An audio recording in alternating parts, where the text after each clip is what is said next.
The World Bank has stated that anyone on less than $1.90 per day without access to basic food, clothing, healthcare, and shelter is considered to be living in extreme poverty. Poverty remains a significant problem throughout the world today.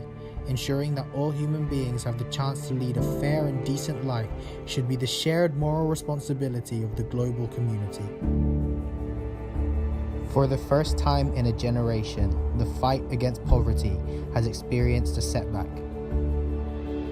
It has been estimated that the effects of the ongoing COVID-19 pandemic is expected to add an additional 150 million people to extreme poverty by the end of 2021. The availability of basic needs are thought of as the key to eradicating poverty within a society, as it outlines the minimum requirement to ensure the long-term well-being of individuals. These must be fulfilled in order for citizens to be able to engage actively in society and contribute productively to the growth and development of their nation. Nevertheless, there is still a lot to do in order to ensure that all people around the world have access to basic needs.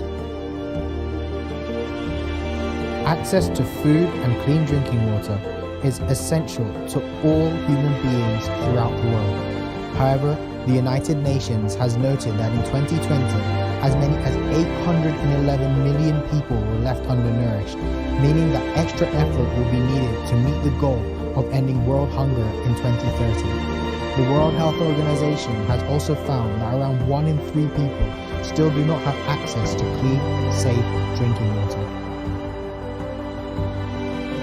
The ability to live a healthy life should never be considered as a luxury only accessible to the privileged few. The World Economic Forum stated in a study that approximately half of the world's population do not have access to essential health services, and that around 100 million people fall into extreme poverty due to health expenses. Healthcare should be considered a right. No person should be left behind in receiving one of the most basic human needs.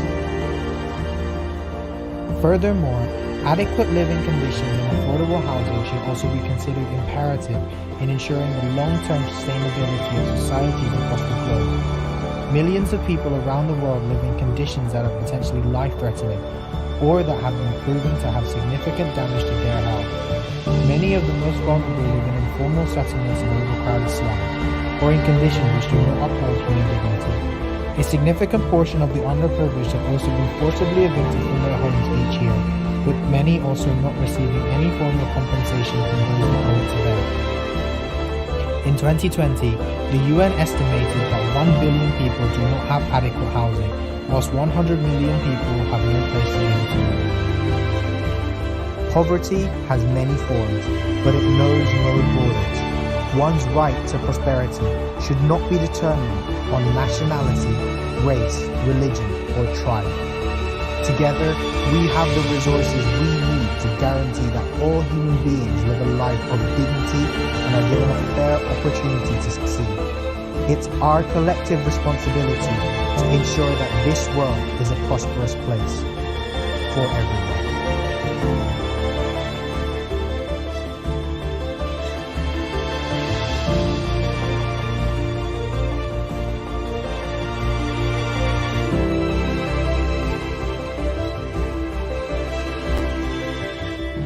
The poor is trapped in a vicious cycle. Starting out by being born with low socioeconomic statuses, they are then forced to leave education to generate a source of income for the family. However, they struggle as a blue-collar worker. With no bargaining position, stagnation of their social status occurs. Worse yet, they experience downward social mobility. Social mobility refers to the change, whether it is higher, lower, intergenerational, or intragenerational, in an individual's social status from one status to another. It is a result of socio-economic inequality, which is a gap that exists when resources and opportunities are unevenly distributed. The failure to provide the conditions in which citizens can thrive results to the restraint of an individual's opportunities. They remain tethered to their social and economic status, strengthening historical inequalities. So how then, you might ask, is it possible to destroy such a vicious cycle? I quote from Dr. T.P. Chia that education enables people to have greater freedom and social mobility in changing and improving their lives. So by improving school performance and widening access to higher education, it is claimed that poverty reduction can be achieved by increasing rates of intergenerational social mobility for students from disadvantaged backgrounds. However, let's take a look at the status quo. According to Snellman et al. In 2015, students from disadvantaged families tend to face greater financial constraints and insecurity and live in more fragmented families. They enjoy fewer opportunities to participate in cultural activities and are exposed to less positive messages from their families, teachers, and peers about the value of making an effort at school.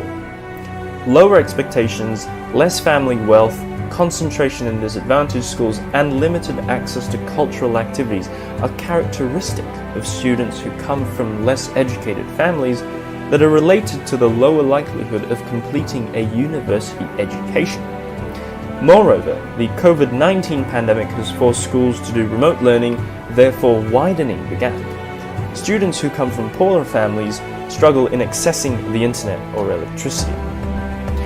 As such, building an economy that gives everyone a fair and equal opportunity at success is integral in accelerating social mobility. One of the ways in which we could do this, as previously explained, is by providing more opportunities for education. Although difficult to achieve and implement, education is nonetheless the first stepping stone in a path towards greater social mobility. As being more privileged people, we should provide opportunities to those who are at a more disadvantaged position. The responsibility lies within ourselves. One is an Asian miracle where its population enjoy rapid economic growth. The other has 60% of its population living under the poverty line. One is among the world's top technology hub. The other is a rural expanse where even electricity is scarce. One is South Korea, the other is North Korea. Same geographical landscape, root culture, and heritage. How come one is prosperous and one not so much? The answer? One has inclusive institutions where the people have no barriers to access the market, while the other lives under an extractive dictatorship institution that restricts them from freely entering the markets. Out of the factors commonly identified as the drivers of economic growth, namely natural resources and culture, institutional economists such as Daron Acemoglu identify governing institution as the key indicator of the development of a nation's economy. They found that extractive institutions, which are ones that permit the elite to exploit as they wish, tend to fail in the advanced technological era. For instance, a result of this behavior is corruption. Here shown is data of the top 10 most corrupt countries. Looking at the data, none of the top 10 most corrupt countries are developed countries. In fact, European countries used to be extractive institutions before shifting to the inclusive side. Thus, economic institutions have the power to define which strategies or policies are used and thereby have the power to decide which path each nation pursues. On the other hand, inclusive institutions enable a nation's economy to thrive. The main reason is because institutions impact a nation's economy and the welfare of society both directly and indirectly through a variety of mediating factors. Institutions influence government policies which further determine the developmental and distributional results, and then affect social welfare. Institutions also have a direct consequence on the rate and efficiency of economic development. Property rights protection, strong law enforcement, and efficient bureaucracy, along with a wide range of civic mores, have been found to be strongly linked with improved economic performance over time. Institutions and governing bodies can make or break the pace and quality of economic economic growth. They have a direct impact on investments in human and physical capital, technology, and production. As a result, institutions determine the magnitude of potential GDP and play a significant role in the allocation of added value among groups. Thus, it is crucial for institutions to be reformed and structured in a way that can equally support everyone and foster an environment for welfare and prosperity. History has shown us institutions in two different countries can have differing effects on their respective economies. At the same time, institutions in two separate countries with different political systems might as well lead to identical economic results. This inconsistency results from the fact that every organization has been molded by such deep-rooted, long-standing issues and conditions.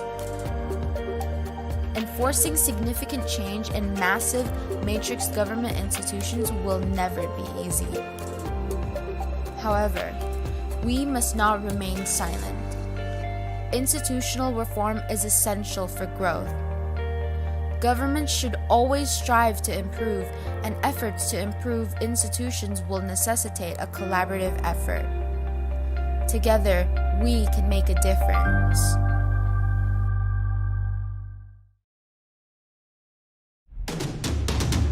Berbagai peristiwa dari pelosok negeri dan mancanegara Jaga jarak dong, jaga jarak. Yang punya motor buka semua joknya. disajikan berdasarkan realita dan fakta. Bahwa vaksin COVID-19 untuk masyarakat adalah gratis. Mengungkap kebenaran langsung dari sumbernya. Vaksin ini diberikan untuk mencapai herd immunity. Dan tidak perlu ada keraguan. Merah Putih Peristiwa, setiap hari jam 12:30 dini hari di ANTV.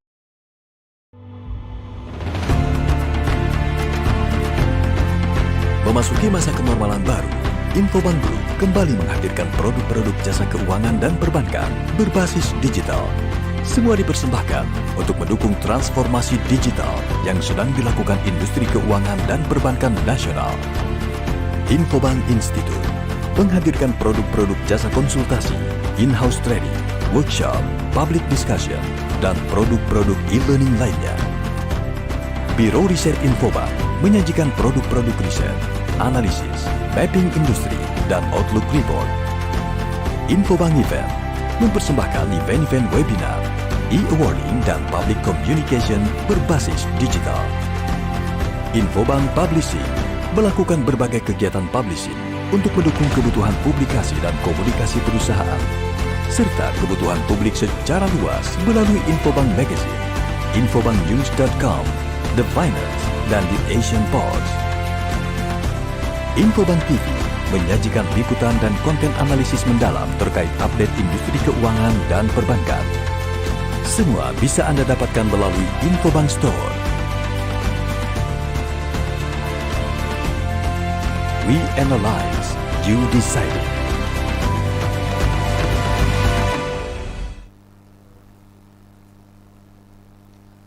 Ladies and gentlemen, welcome to the 19th Economics International Dialogue, supported by Bursa Efek Indonesia. Good morning, everyone. Before we begin today's webinar, let us introduce ourselves. My name is Firza Adefanur Hadi, Economics Student Batch 2021. And my name is Sabrina Salmalista, Economics Student Batch 2021. We will be guiding you throughout the seminar as your Master of Ceremony.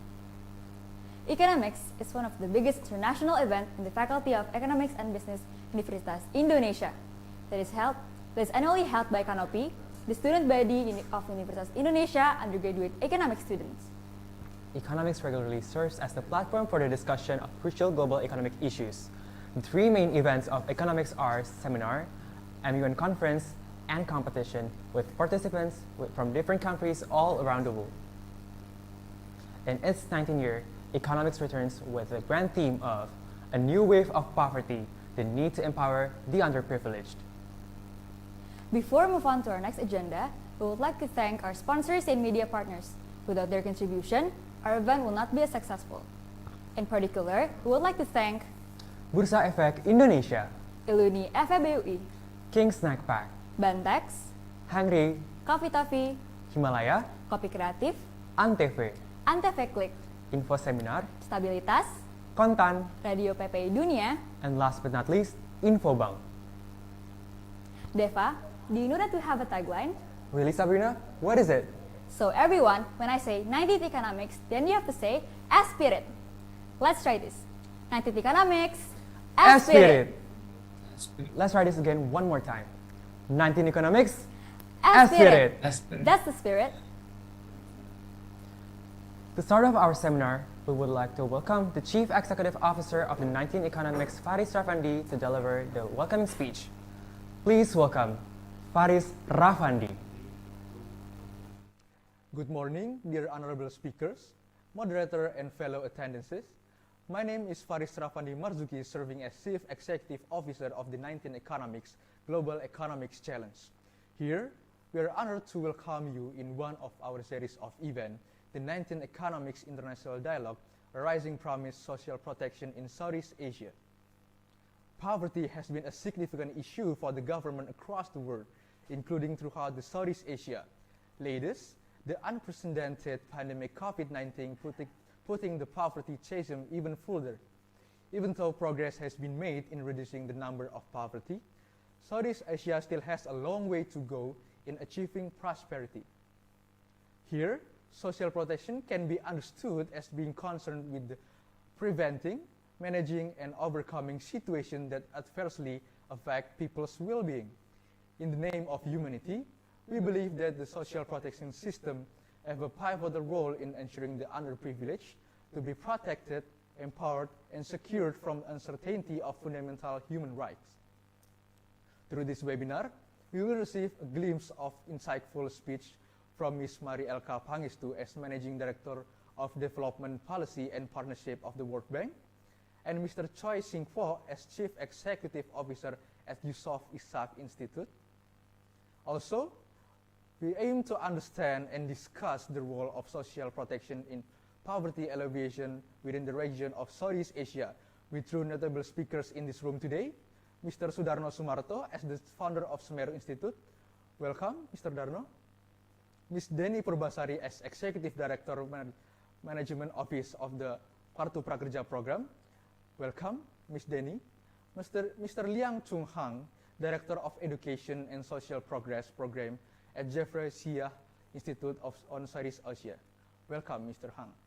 On behalf of the committee, I would like to thank you to all participants of the seminar, the Department of Economics, Faculty Economics and Business, Universitas Indonesia, Bursa Efek Indonesia, all sponsor and media partner.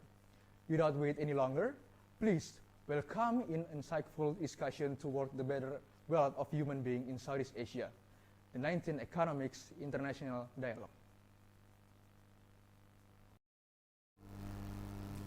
Thank you, Faris Rafandi, for the welcoming speech.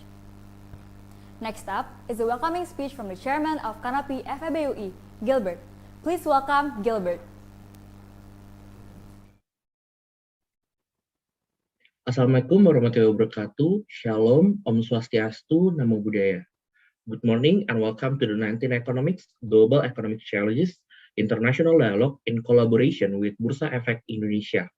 It's an honor for me to give welcoming speech on this dialogue on behalf of Economics Committee and Kanopi FEB UI as a student association at Faculty of Economics and Businesses, Universitas Indonesia.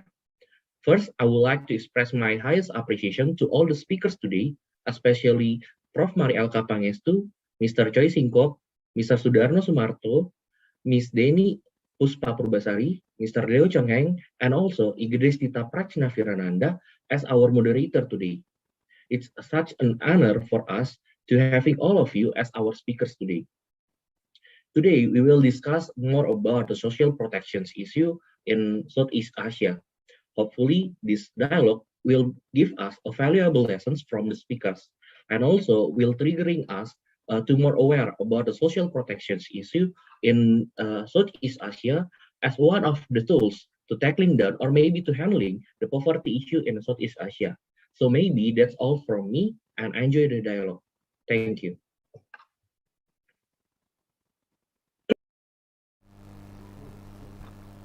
Thank you, Gilbert, for the welcoming speech. Now, we will hear a welcoming speech from Mr. Fit Adrison, PhD, as the head of Economics Department in Faculty of Economics and Business, Universitas Indonesia. Please welcome Mr. Fit Adrison. Okay, thank you, MC. Sorry, I cannot open the camera because I'm currently using my cell phone, and there's a problem with my camera. Assalamualaikum warahmatullahi wabarakatuh. Greeting to all of you wherever you watch this seminar. Honorable speakers, moderators, ladies and gentlemen, it is an honor for me to welcome you all to the 19th Economics International Dialogue held by Canopy.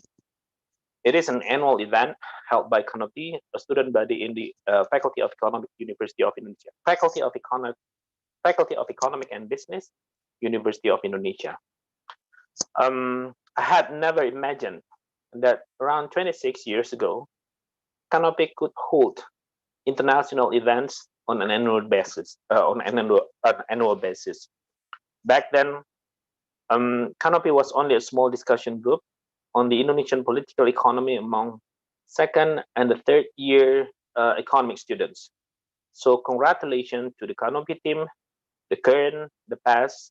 You all did a great job and makes us at the FAB UI proud. Ladies and gentlemen, the global pandemic caused by COVID-19 has increased the number of the vulnerable population. Consequently, the role of social protection policies becomes more important nowadays, especially for those vulnerable groups.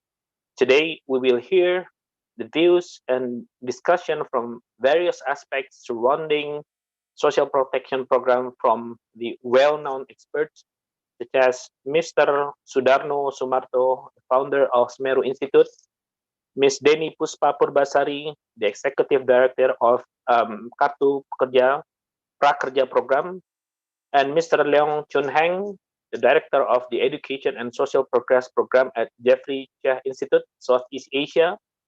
So we will hear a lot of useful information, which provide additional knowledge for to all of us. As the head of economics department, I highly appreciate that the distinguished speakers make their time available for this seminar and share their views. And words cannot express my gratitude for those that allow this event to happen. With that, I conclude my welcoming remark. Thank you and have a fruitful discussion.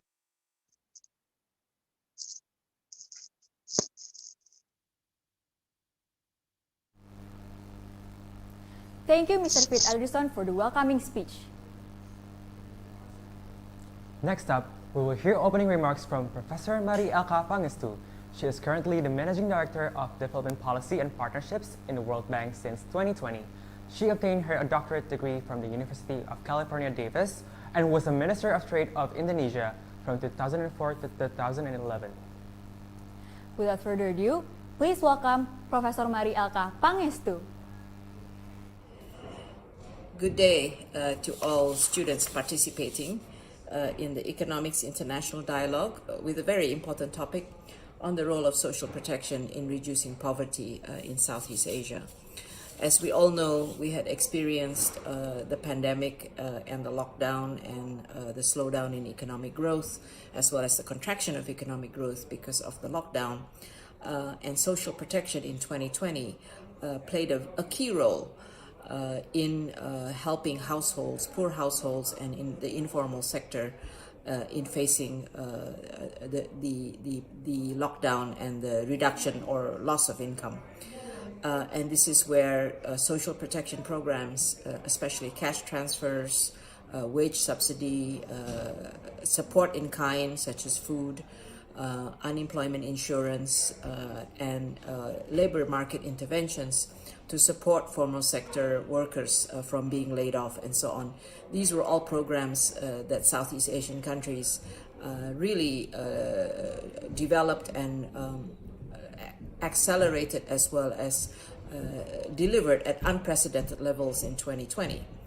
Unfortunately, the pandemic lasted longer than what anybody had predicted, and in fact with the Delta variant, it continued into 2021, and some of the programs were stopped, but then had to be resumed as new lockdowns came about.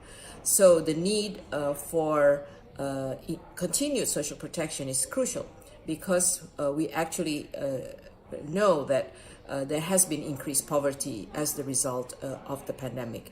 The number of extreme poverty will go up in Southeast Asia and in the world. And therefore, what do we do moving forward into 21 and 22 will be crucial to ensure that we don't experience increased poverty and inequality, because one of the outcomes of this pandemic is not just increased poverty, but increased inequality. Because the lower income households, the poor, are the ones that are less able to be able to withstand the loss of income. They are less able because they don't have savings, they don't have any other sources of income, and so on. So in Indonesia, inequality in Indonesia is expected to reduce the reduction of poverty and lead to about 5.7 million people less that will escape poverty. And it will also slow down the number of people in the economically secure class. And it will be around 4.6 million people less that will become economically secure.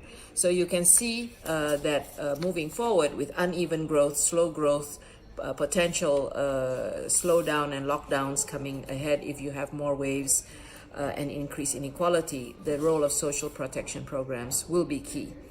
What are some of the learnings from the social protection programs we've had so far? First, social protection programs or social safety nets, they promote human capital development through cash plus programs. So it's not just cash, but also linked to education and linked to health. And we do need to repurpose some of the revenues that were being used for fuel subsidies or agriculture subsidies and repurpose them for social protection mechanisms. And we know that we have to have broader and more agile and more adaptive social protection systems. In the past, social protection was only being addressed to the poor, but the pandemic shows that it is really about probably the bottom 40% of the population who have to be supported, either through income or labor subsidy or wage support. And it is not just in the rural area, which tended to be the case in previous social protection program, but also in urban areas. And it's not just, a lot of the labor policies to protect workers are for the formal sector. What do you do about the informal sector? So the social protection programs need to be adaptive and agile to be able to address the gaps of the people who are really needing it in that bottom 40%. Therefore, it's not just about the financing that's needed from your fiscal revenues that are needed for these programs, but how do you deliver? How do you identify and target beneficiaries better? And this means that you have to increase the dynamism of the social registries in your country. Data is key. Having the data of who are the population and who are the ones experience the shock and therefore needing the assistance. Data, digital data, and linked to other systems like what sector you're in, whether you have a bank account, your mobile payment system, and so on. Because having mobile payment system, as well as the ability for governments who are delivering these social protection systems to see whether they're effective, reaching who it should be reached, and monitoring how long, how broad, and so on is key. So leveraging the use of technology across the delivery chain, from online applications to remote onboarding, is really key. And improving client interface at the local level. So municipal one-stop shops are key. And increasing inclusion by adapting delivery systems to specific population groups, gender-smart delivery systems, disability, and inclusive delivery systems. And then on the labor and economic inclusion, understanding labor markets and responses are key. and supporting workers' employment and productivity by granting them access to services, training opportunities, microfinance, self-employment, and public works program need to be built in to the labor social insurance and social support program, and build back better through systemic investments in workers' human capital. So we really need to understand the skill needs for the future, whether it's digital or a more sustainable economy. And finally, it is really, social protection needs to be cross-cutting with human capital at the center. We need to leverage integrated delivery systems which coordinate across programs and inclusion of people in need. So you need to link it with health and education programs, and introduce adaptation in specific settings. So you need to be able to adapt in a flexible and agile way the social protection program, depending what kind of shock. It can be a natural disaster shock, it can be an economic shock, it can be a specific region, specific sector shock. We need to be able to adapt that. And we need to finally have humanitarian assistance and social protection in a human capital context and framework when you have fragility or conflict. When countries are having conflict, you really need to have good systems that can deliver for the humanitarian need, whatever the political situation is. So I wish you well for your dialogue and discussion. You've picked a really very important topic on the role of social protection, and basically my main social protection to reduce poverty.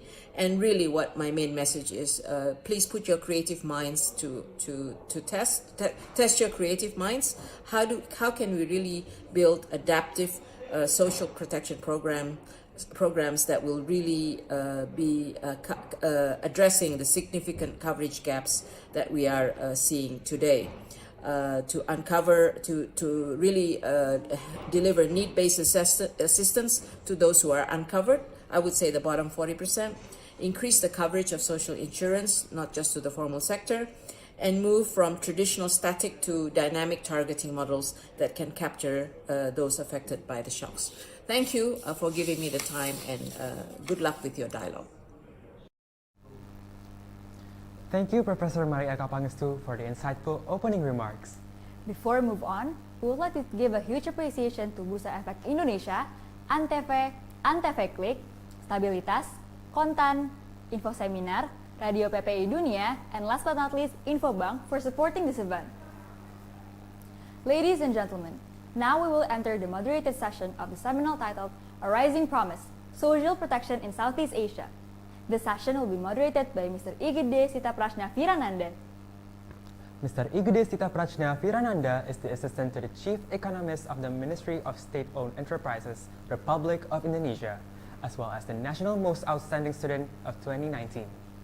Please welcome Mr. Igede Sitaprajna Virananda.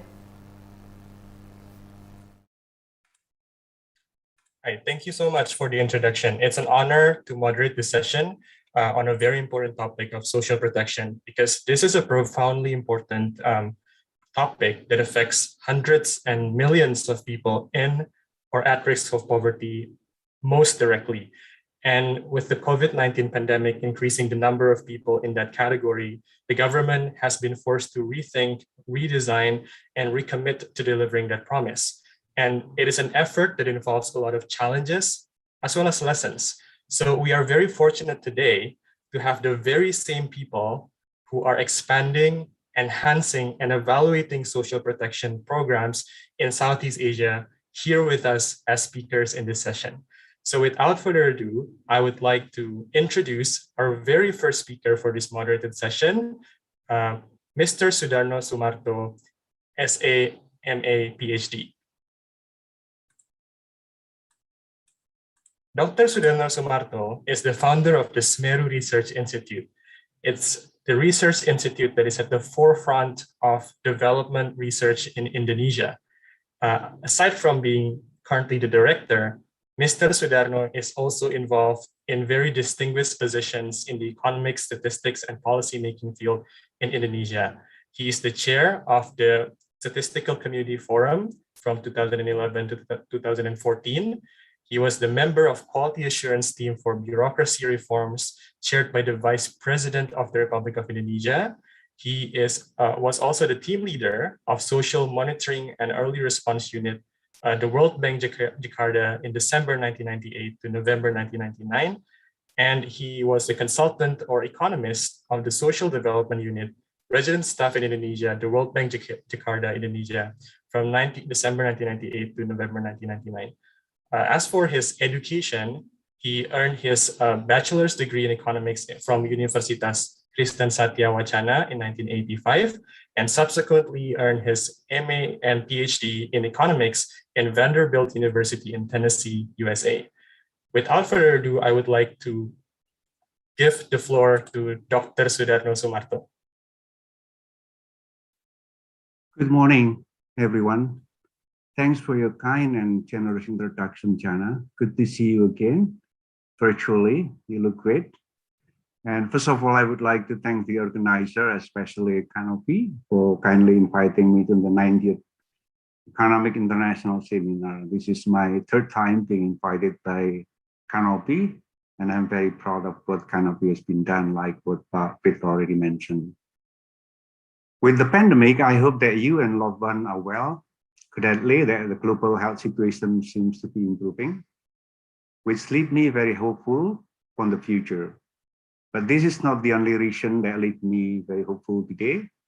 So I'm going to share my story about how social protection has gotten better in the past few years. While there is still much to do in terms of global welfare improvement and social protection reform, as you're introduced in your video, it's to me a rising promise, a promise for a better future, especially for us here in Southeast Asia. So let me start by asking a basic question. Why do we need social protection? Next. There are two reasons for this. First, next. Indeed, global extreme poverty, or those living on less than $1.9 purchasing power parity, has been significantly reduced over the past centuries, particularly in Southeast Asia. This includes Indonesia, if you look at this graph. For instance, 100 years ago, more than half of Indonesia's population were considered to be living under extreme poverty. This figure dropped to only about 2.7% of the population by 2019. However, it increased again to about 4% during the current pandemic. Next. Despite the dramatic reduction in extreme poverty across the globe and also in Southeast Asia, households remain vulnerable in Indonesia. For example, currently about 10.64% of the population are considered to be living under poverty, about 27 million. This means that they are falling under the poverty line, which is calculated as the minimum amount of money needed for the poor to be able to fulfill 2100 kilocalories per capita per day. This is very important that we understand about how we define poverty in Indonesia, and it's also global practices. In addition to basic non-food allowances, this amount to about 375,000 per capita per month, or about $2.5 purchasing power parity. So if a person's monthly consumption fall or below this number, they are considered to be poor. However, if you look at this chart, this amount is not too far from the bulk of the population monthly consumption. For example, 30% of the Indonesians live under 1.5 times of the poverty line, meaning that if you increase the poverty line by 50%, and then additional 200% of poor people will be found. What this means is that despite being considered to be non-poor, many Indonesians, I believe also in many parts of the Southeast Asia, are considered to be vulnerable. Any shock to the family's income, such as covariate and idiosyncratic shocks. I know that you are all economists, you know what it means. Idiosyncratic means shock that only affect the household, while idiosyncratic means the shock that affect everyone. Next.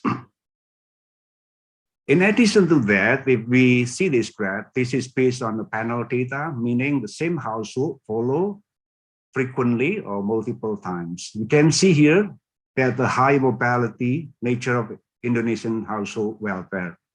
If we divide the population into 5 quintiles, with the lowest from the poor and the highest from the rich, we can see that many families move between quintile from 2007 to 2014, little bit longer, and also even in the short-term period from 2014 and 2015. These two graphs further show how vulnerable the bulk of the Indonesian population is. So vulnerable is the first reason why do we need social protection. Next. Second, people are exposed to multiple risks, such as the current pandemic that Ibu Mari already mentioned. The pandemic has negatively impacted economic growth in Southeast Asia and the world. Most of the economies in Asia were hit hard, with the exception of Vietnam. I think we all need to learn from Vietnam. Indonesia's economy contracted by minus 5.32% from the second quarter of 2020, resulting in an increase in poverty of additional 1.3 million people. According to the Semeru calculation, poverty will have increased by 5.2 million had social protection were not installed. So you see the difference. The reality, the counterfactual has to have been 5.2, but we are very grateful with the social protection. This also shows the importance of growth to poverty reduction. As the pandemic hit, a crisis issue arose, posing a sudden shock to household welfare, from reduced income to the loss of economic due to the job loss, and the sudden illness or death of the breadwinners. This event had pushed families into poverty. Not just the pandemic, other threats are also present. Global warming and climate change, for instance, increase the risk of natural disaster. The poor and vulnerable in particular may not have the capacity to withstand this sudden shock. Again, Ibu Mari mentioned about the incapacity of many households to smooth consumption because of the lack of saving. Next. So, how does this social protection look like? Next, please. What kind of programs or policies comprise of social protection? Next. Social protection systems in developed countries are often universal. This means that it covers every citizen. These systems are usually also contributory, which means that people pay to benefit from them, like paying the benefit from insurance system. I think this is fundamentally important for students to understand the difference between our system and developed country system. Therefore, we can say that there is some element of cost sharing between the state and the citizen, either through some form of direct payment or pay cuts. This implies a strong fiscal capacity on behalf of the state to be able to administer such a system. Most countries in Southeast Asia are classified as developing and thus have a different form of welfare system in developing countries. Next. Developing countries usually have more limited fiscal capacity than developed countries, mainly due to the ineffective tax system and large share of workers in the informal sectors. Our tax ratio in 2020 is around 8-point-something%, maybe Jana, correct me if I'm wrong. Previously slightly above 11%. Malaysia is about 14% and Thailand is about 17%, much higher than us. Therefore, developed country-style welfare system may not be attainable. Indeed, social protection system in developing countries context usually have a larger share of social assistance programs, which are non-contributory than social protection programs that are usually contributory in developed world context, as I just mentioned. Social assistance programs are usually geared for poor relief and are conditional upon criteria like one's expenditure below certain level of poverty or bottom 30%, for example, or whether there are children in the household or pregnant women. To target program recipient, in Indonesia, social assistance ranges from health, food nutrition like Kartu Sembako, education, and then also active labor market like Kartu Prakerja that Ibu Deni will explain in more detail later. And to target program recipient, the Indonesian government used the Unified Database for Social Protection, or the so-called DTKS, that serve as some sort of beneficiary list. This database contains the name and address of the poorest 40% in Indonesia. Meanwhile, social insurance, right graph, in Indonesia hold a smaller portion of the welfare system. This is designed to be accessible to every Indonesian citizen and ranges from health, insurance, work accident coverage, and also various pension scheme. Next. This graph shows the aggregate social protection coverage of at least one social protection scheme in various countries across 5 regions. Unfortunately, despite the breadth of the program that we already have, some protection program may not be sufficient. Our program's coverage still fall on the lower end of the distribution, as you can see in the middle graph, the blue one. Indonesia is only slightly above Malaysia, but it's still way below Thailand. Next. Despite the low coverage in many developing countries across Asia and the Pacific region, the good news is that targeted transfer in developing countries are expanding. Moreover, social assistance is slowly shifting from subsidized commodities like fuel, which could mean that the subsidy is regressive and favors the rich, to providing targeted transfer to provide more benefit to the poor.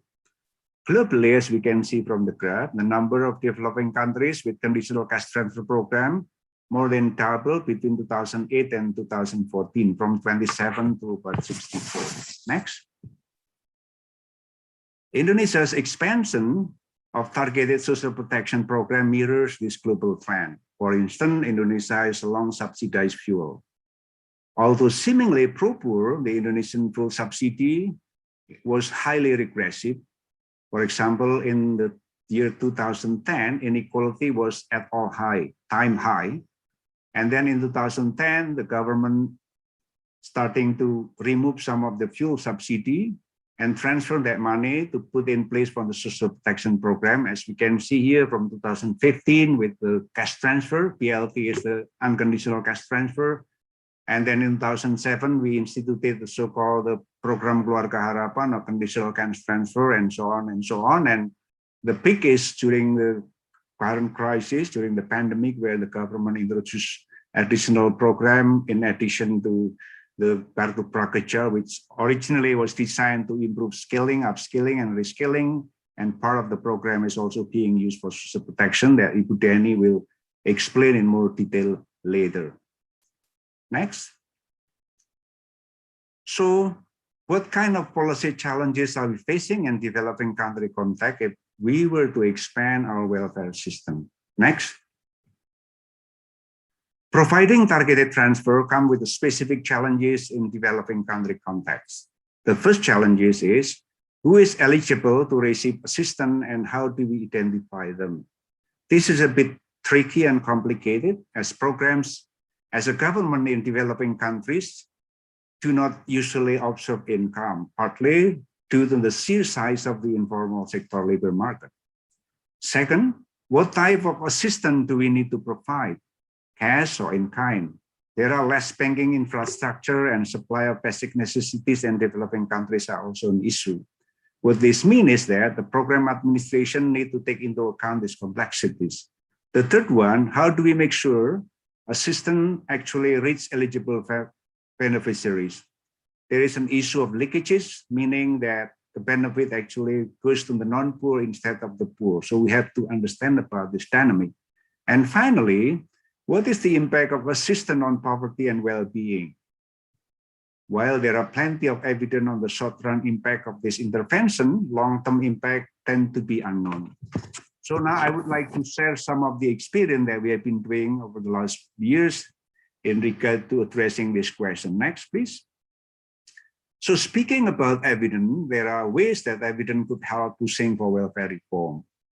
The first example that I would like to share with you here is the experience with Indonesia's cash transfer program, or we call it Program Keluarga Harapan.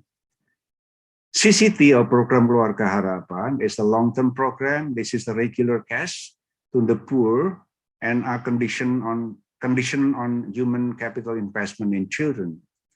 While there is a global evidence, very rich global evidence on the short-run impact like Progresa or Oportunidad of CCT, but less so for its long-term impact. Indonesia offers a unique setting to study the long-term impact of conditional cash transfer This program was originally randomized, so its impact will be evaluated after 2 years. Next. So this graph shows that what we found with the Keluarga Harapan or CCT is that the program resulted in kids starting to stay in school longer, the right panel, even after incentivized ages, and they are somewhat more likely to graduate from high school. So this is the first evidence that conditional cash transfer actually helps students to stay in school. Next. Additionally, program Keluarga Harapan is also found to have reduced stunting and severe stunting. Stunting is impaired growth and development of children defined as height for age, value to be less than 2 standard deviation of the WHO growth standard median. So that's the technicality of the way how we measure stunting. So we have to measure the kids, below 5 years. Overall, it suggests that gain from the conditional cash transfer may come from reduction in the intergenerational transmission of poverty through improved education and nutrition. Because the conditionality is you have to go to school. The second one is you have to go to the health clinic if you are pregnant. Next. The second lesson that I would like to share with you is this famous Raskin program, or RASTRA. This was introduced during the 1998 Asian financial crisis. RASTRA program of Presidency Raskin provide 15 kilograms of rice per month at a subsidized price, only about 1,200 per kg, while the market rate was at that time around 6,000, 7,000. So this is a big subsidies, which is then gradually switched to PPNT, or which is now called the Kartu Sembako, or voucher-based program. To evaluate this transition, so I'm working with Abhijit Banerjee. This is a Nobel laureate 3 years ago, also with my colleague from MIT and Harvard. So we build a randomized, and also Pailan from Gadjah Mada, we build a randomized controlled trial directly into the large-scale policy reform to measure its impact. And also, this is now has been accepted for the American Economic Review, revised and resubmit. This is good for you. You have to start publishing in a good journal. In this study, 105 districts randomly placed in the transition from 2018 and 2019 for about 3.5 million beneficiaries. We use national sample survey to evaluate the impact. Next, what did we found? The left graph shows that voucher concentrated the benefit to the poor. The blue dot here is the voucher recipient, while the green dot is the status quo, those receiving Raskin. This is not the, big bang program. So we started with 105 and then, pace out gradually. So you have the counterfactual, the district or the municipalities who did not receive voucher at that time. So what we found, voucher concentrated on the benefits of the poor, the blue cycle, and in the process, reduce poverty as much more of the subsidy is going to the targeted household. As you can see from the right panel, this is those in the bottom 15 percentile are actually poverty reduced much faster by about 20%, or about around something like 4.3 percentage point. This is very highly significant, statistically significant. So the bottom line here that is actually voucher is much more efficient in reducing poverty compared to in-kind. Now, my last slide. Next, not this. This is the last from the two.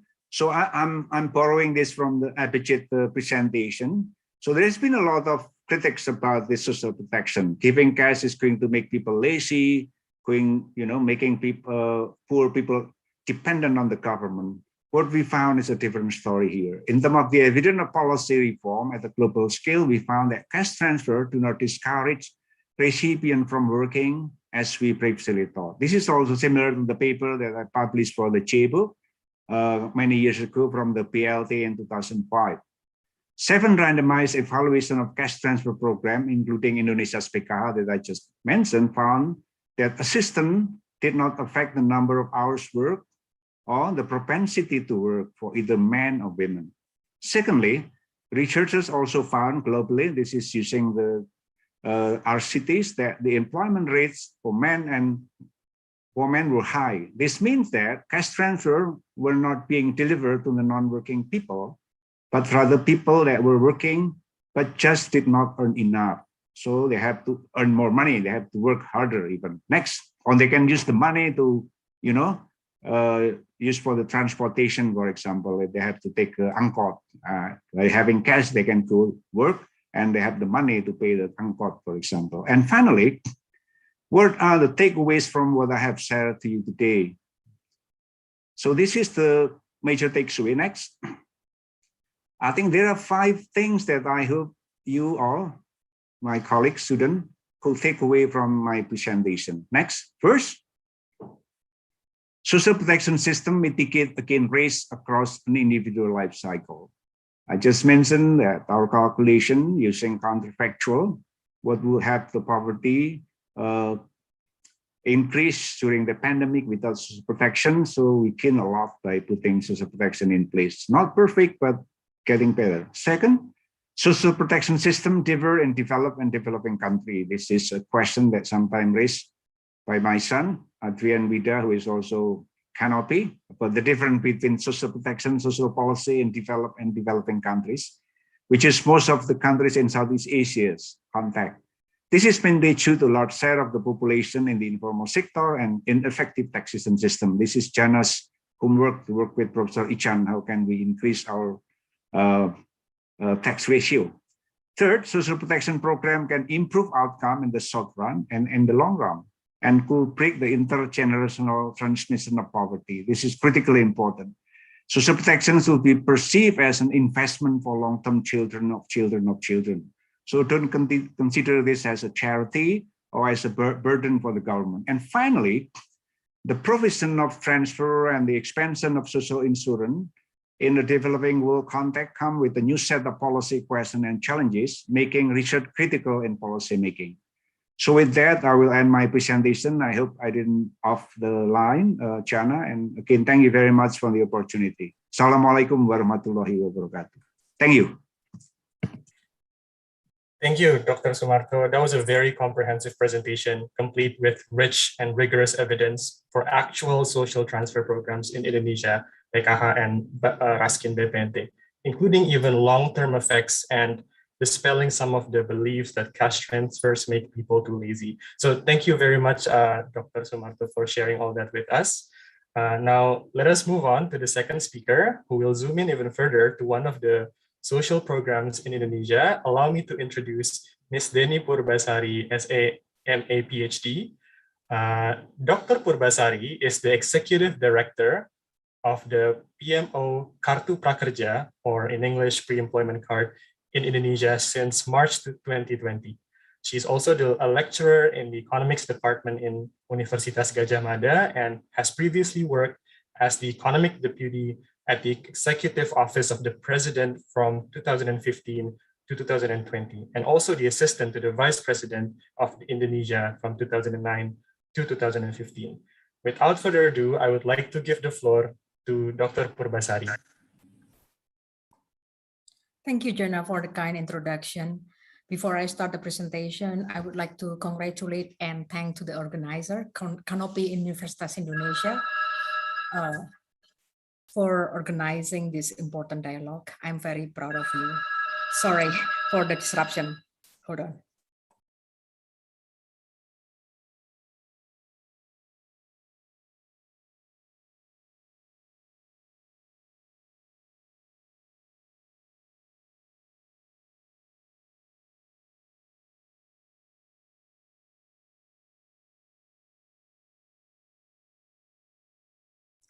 Very sorry about the disruption. Okay, so I would like to present and share the experience of running Prakerja program. It is truly a new program launched by the government of Indonesia since April 2020. So I give the very provocative title, Prakerja can be a game changer for the future social assistance or government services to the people. Next slide. So Prakerja, in my opinion, it is truly a game changer. It is actually a new and better way in delivering services. All that Her Excellency Mari Pangestu said in the beginning are already here. And Prakerja, it is not just an idea, it is already implemented since April 2020 and had millions of recipients. And actually it can be adapted for other countries in Southeast Asia and even in the developed countries, and benefit a lot for countries like Indonesia with thousands of islands, large populations who are facing wide infrastructure and social divide. So Prakerja, using technology platforms, it is responsive, efficient, and person-centered, meaning that it is actually fast and it can work at scale, and it is truly personalized. And Prakerja integrates social assistance and skill development program seamlessly. So, and again, I mentioned it is 100% proven. It is not work in progress. Next slide, please. So what is Prakerja? How Prakerja is different from other GOI programs? So before Prakerja, social protection and vocational trainings are two separate programs. Social protection programs typically use top-down targeting mechanism, like Pak Sudarno mentioned, in which government identify poor families and deliver cash or product to them periodically. Some receive assistance for 5 years or even longer. Complex bureaucracy and paperwork typically involved in targeting and delivery processes. Meanwhile, vocational training program typically provided by the government through government institutions. So in this case, government established training centers in different cities. Every year, there were about 9 ministries had training programs covering a total of 800,000 participants that cost around 3.5 trillion rupiah, or around 250 million US dollar. Typically, each institution provides specific trainings for few people per batch, no more than 5 batch per year per institution. Participants just sign up, attend the trainings for free, and then receive daily allowance. As I know, not many evaluations of tracing studies are available. In the initial design of Prakerja, as stated in the Presidential Decree number 36/2020, Prakerja is not intended as social assistance program. It is purely a vocational training program with only a small amount of cash transfer. It was around, when we designed the program, when I was in the executive office of the president, we took an incentive around 500,000 rupiah, or only about 35 US dollar upon training completion. The goal of Prakerja is to increase competency, productivity, and competitiveness of Indonesia labor force through skilling, reskilling, and upskilling as work changes continuously.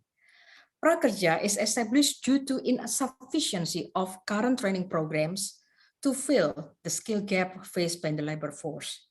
So for your information, BPS records that in 2019, around 90% of Indonesian labor force have never attended trainings before. It is equal to 120 million people. So when you see this number and contrast that number with 80,000 people per year, definitely it is not significant. And the World Bank studies also showed that even though both workers and employers saw the benefit of trainings in boosting productivity, they actually invested too little in trainings. So essentially, we see there is a market failure here. The reason behind this is it is difficult to find the right trainings. They don't have money, etc. But COVID-19 pandemic has forced Prakerja to play dual functions as social assistance and also vocational training simultaneously. The reason is, at that time, we remember that Jakarta was actually the epicentrum of the pandemic. Jakarta has more than 10.5 million population, of which many of them are migrant workers. Many did not receive social assistance programs, either because of exclusion errors or because they are not in the bottom 40%, as Pak Darno mentioned before. Thus, they are not in the MOSA database. Many of them are informal workers, depend on daily income to survive, and not covered by any insurance. So early and active assistance is critical. Government needs responsive program, and Prakerja is the only one that could work in the absence of human interaction and mobility at that time. So Mr. President asked Prakerja to play role or dual roles as social assistance and skill development program simultaneously. Next slide. How does Prakerja work? So Prakerja is 100% digital. So people who need training or assistance, they just visit our website to register. So, and then in the next step, we verify their personal information digitally, check their eligibility, and then assign individual weight based on submitted information, and do randomization if applicants more than quota for each batch. So Prakerja open batch in different time period within a year. In 2020, there were 11 batches open for recruitment. And then this year, we also open almost the same number of batches. Why we do batches? Because the speed of adoption, the speed of information spread out in all over the country is actually not the same. If we implement first come, first serve basis, definitely people in big cities in Java, they will get more than people outside Java. So we cannot implement first come, first serve basis. The second thing is that randomization allow us to do randomized control treatment analysis, RCT, impact evaluation. That's why this year we are going to find the results of impact evaluations by JPAL, World Bank, and also to other research institutions. And then in the third step, after we verify digitally, we digitally verify their identity and also do some selection. After that, we announce who the beneficiaries of each batch. And then people will receive SMS and also personalized information in their dashboard. And then they can see the 16-digit Prakerja ID. It is like a credit card essentially, and we create virtual account per beneficiary. And then the fifth step is that we top up the balance for each virtual account. The total amount is about $248 US. That consists of 3 elements. The first one is 1 million rupiah. That's the balance to buy trainings. The second one is 2.4 million rupiah. That's actually the conditional cash transfer amount upon the completion of the first training. And then the last one is 150,000 rupiah. That's actually transferred after the recipient fill the surveys. Every element is intentionally designed. As I mentioned before the pandemic occurred, we were thinking the cash transfer is only $35 or about 500,000 rupiah.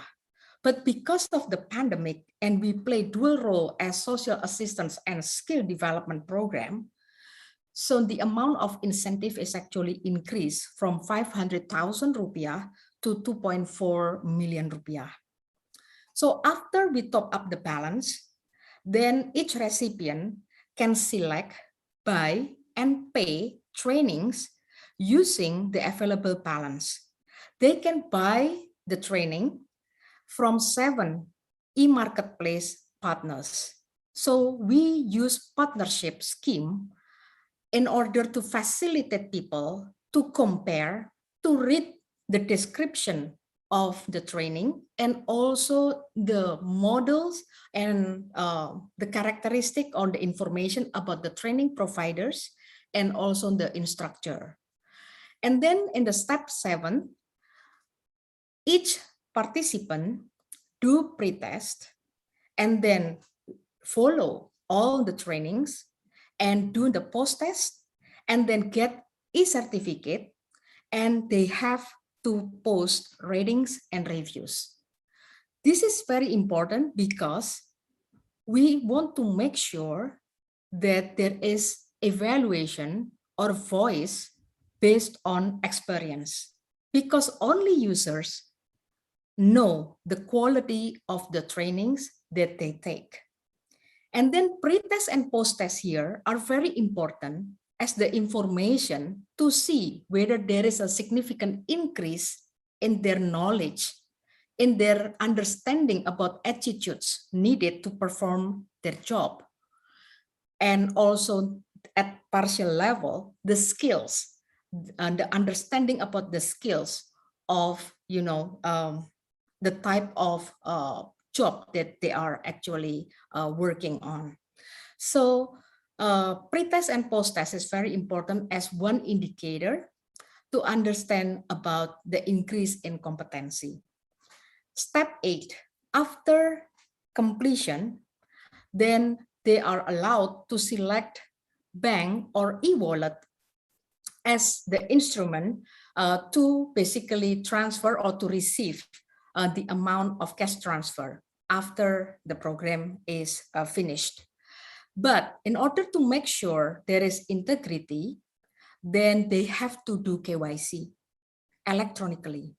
Of course, for banks, even though the registration can be done electronically, but they still have to go to the bank to pick up the book and also basically if they want to withdraw the money, etc. And then people will receive 600,000 times 4 months, in total 2.4 million rupiah.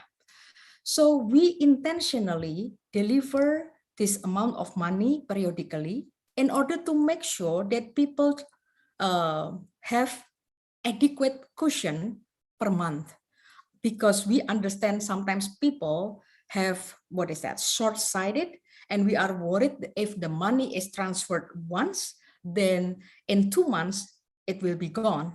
And in the 3rd and 4th month, they might not be able to buy food while uncertainty remains there and COVID is still out there. So what happened here is that it is all intentionally designed that we need to deliver periodically per month. The last step, each participant will see survey in their dashboard after 30 days of the receipt, after they receive the first incentive of 600,000 rupiah. So everybody will see this survey available in their dashboard in different time. And then the second survey, each survey is actually designed by a group of economists and consists of about 50 to 70 questions in order to do monitoring and evaluation. So this is a new way to do monitoring and evaluation. The old way to do monitoring and evaluation is actually very expensive and cannot be done during the pandemic COVID-19. Because we know that Indonesia consists of 1,000 islands, 515 kabupatens, and also cities. So there is no way, and it is too expensive to attend cities one by one and meeting with the recipients. Next slide. So how does, we see here like how different Prakerja from the existing program. So essentially, the most significant difference of Prakerja from others is Prakerja gives power to the people, power to choose, power to buy. So from the treasury, directly the money goes to the beneficiaries. but the money is actually in terms of balance, not cash yet. And then the beneficiaries can go to each digital platforms, e-marketplace like Tokopedia, Bukalapak, Sisnaker, and others. And then they can basically select training providers there, and then the type of training that they want to take.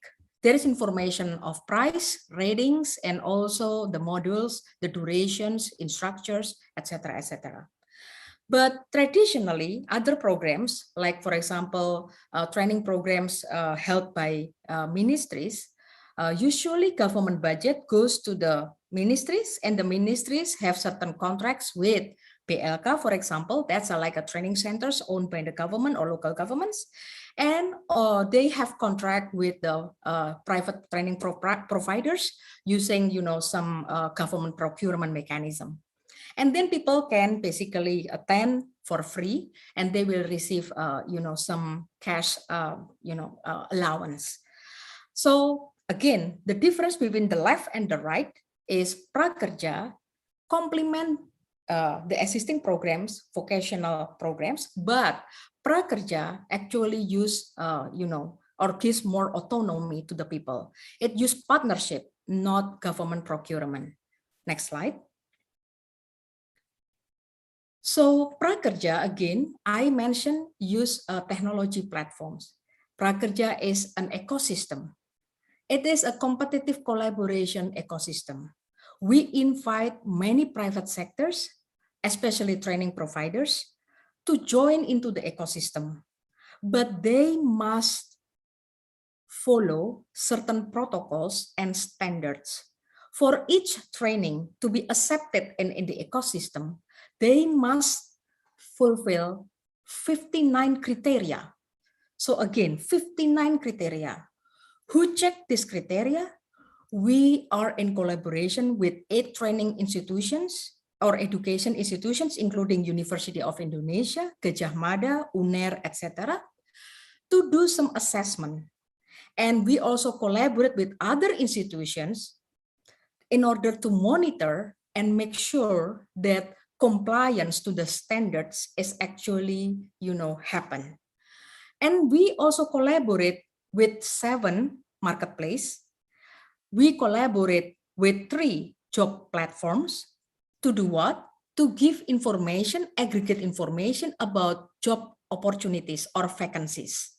So you can see all the information in the website. So we are truly transparent and open. And the collaboration with job platforms are very important in order to provide job recommendation in the dashboard of the participants.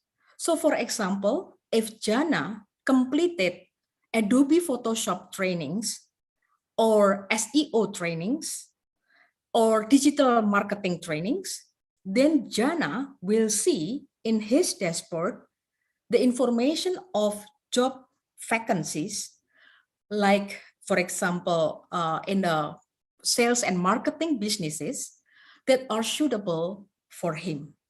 And Jana can see all the opportunities of job vacancies in Indonesia, not only in Jakarta, but also in Aceh through Papua.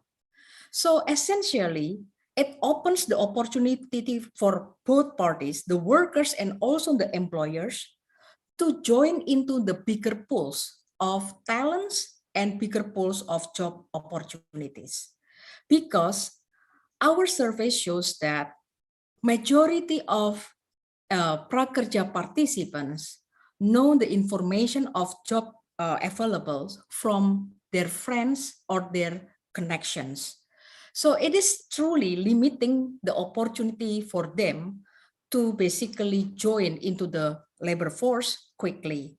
Using digital technology, we can actually connect between the supply and the demand side of labor market. So again, technology is very promising here, and actually more than 75% of the participants use this feature in their dashboard. Not only that, we also give course recommendation in their dashboard. How we do that? Because when they do the registration, we ask, what is your preference? What do you want to do? And then based on their answer and also their demographic profiles, what happened is that we push some of the courses that are suitable with their profiles and their preference. So it will help them to find the courses quicker rather than going to each digital platform and then do some searching there. So a lot of API integration is done behind the ecosystem. So we have group of engineers dedicated to work only for Prakerja. We don't use vendor. That's why agility is embedded in Prakerja. We see the data, we see the implementation, and then we do iteration continuously. So that you never see, for example, the server of Prakerja down. You never see glitch for, I don't know, days in Prakerja. It is quick because all the engineers dedicated work only for Prakerja. So, and we also the first government program that invite fintech in delivering cash transfer to the recipients. So we work with OVO, GoPay, Dana, and also Link Aja. The only bank that work for Prakerja at this moment is BNI. Next, we will work together with the private banks into the ecosystem. It takes time to basically integrate the system to make sure the system is actually runs well and secure. Next slide. So for your information, there are almost 200 training institutions in the ecosystem, providing 440 and almost 500 at this moment, types of trainings for the recipients. And not all actually being chosen by the participants. There are 19 courses that are not selected by the participants. So it is truly competitive. So why Prakerja is different from others? Because we use the mindset of customer first. So it is like a private sector. We don't want to launch or create a failed product. We want to hear what the customer wants. So we invest a lot in marketing and communication, and we invest a lot in customer relation management like in the private sector. So we use the website as the main source of information, Prakerja Go ID. And then we also invest in Facebook at Prakerja Go ID. We have Instagram account with 3.5 million followers at this moment. And we also have YouTube channels, Kartu Prakerja. We also do some media placement, printed, electronic, and online. We also held some events, ceremonies, and press briefings in order to make sure people know this program. But knowing is not the key for the success of the program. After people know the program, how we make sure the participation, the onboarding process is actually easy for the people. So that's why we provide all the information that can be accessed like FAQ, videos, etc., in the website. And what happened here is that we invest a lot in CRM, customer relation management. Since the beginning, we have 3 integrated channels: toll-free hotline, complaint form, and live chat. So those 3 channels operate 7 days a week. And for the hotline, it opens from 8 a.m. to 8 p.m. every day without any, a break whatsoever. And now it is nice to see that actually majority of our participants use live chat, 60%.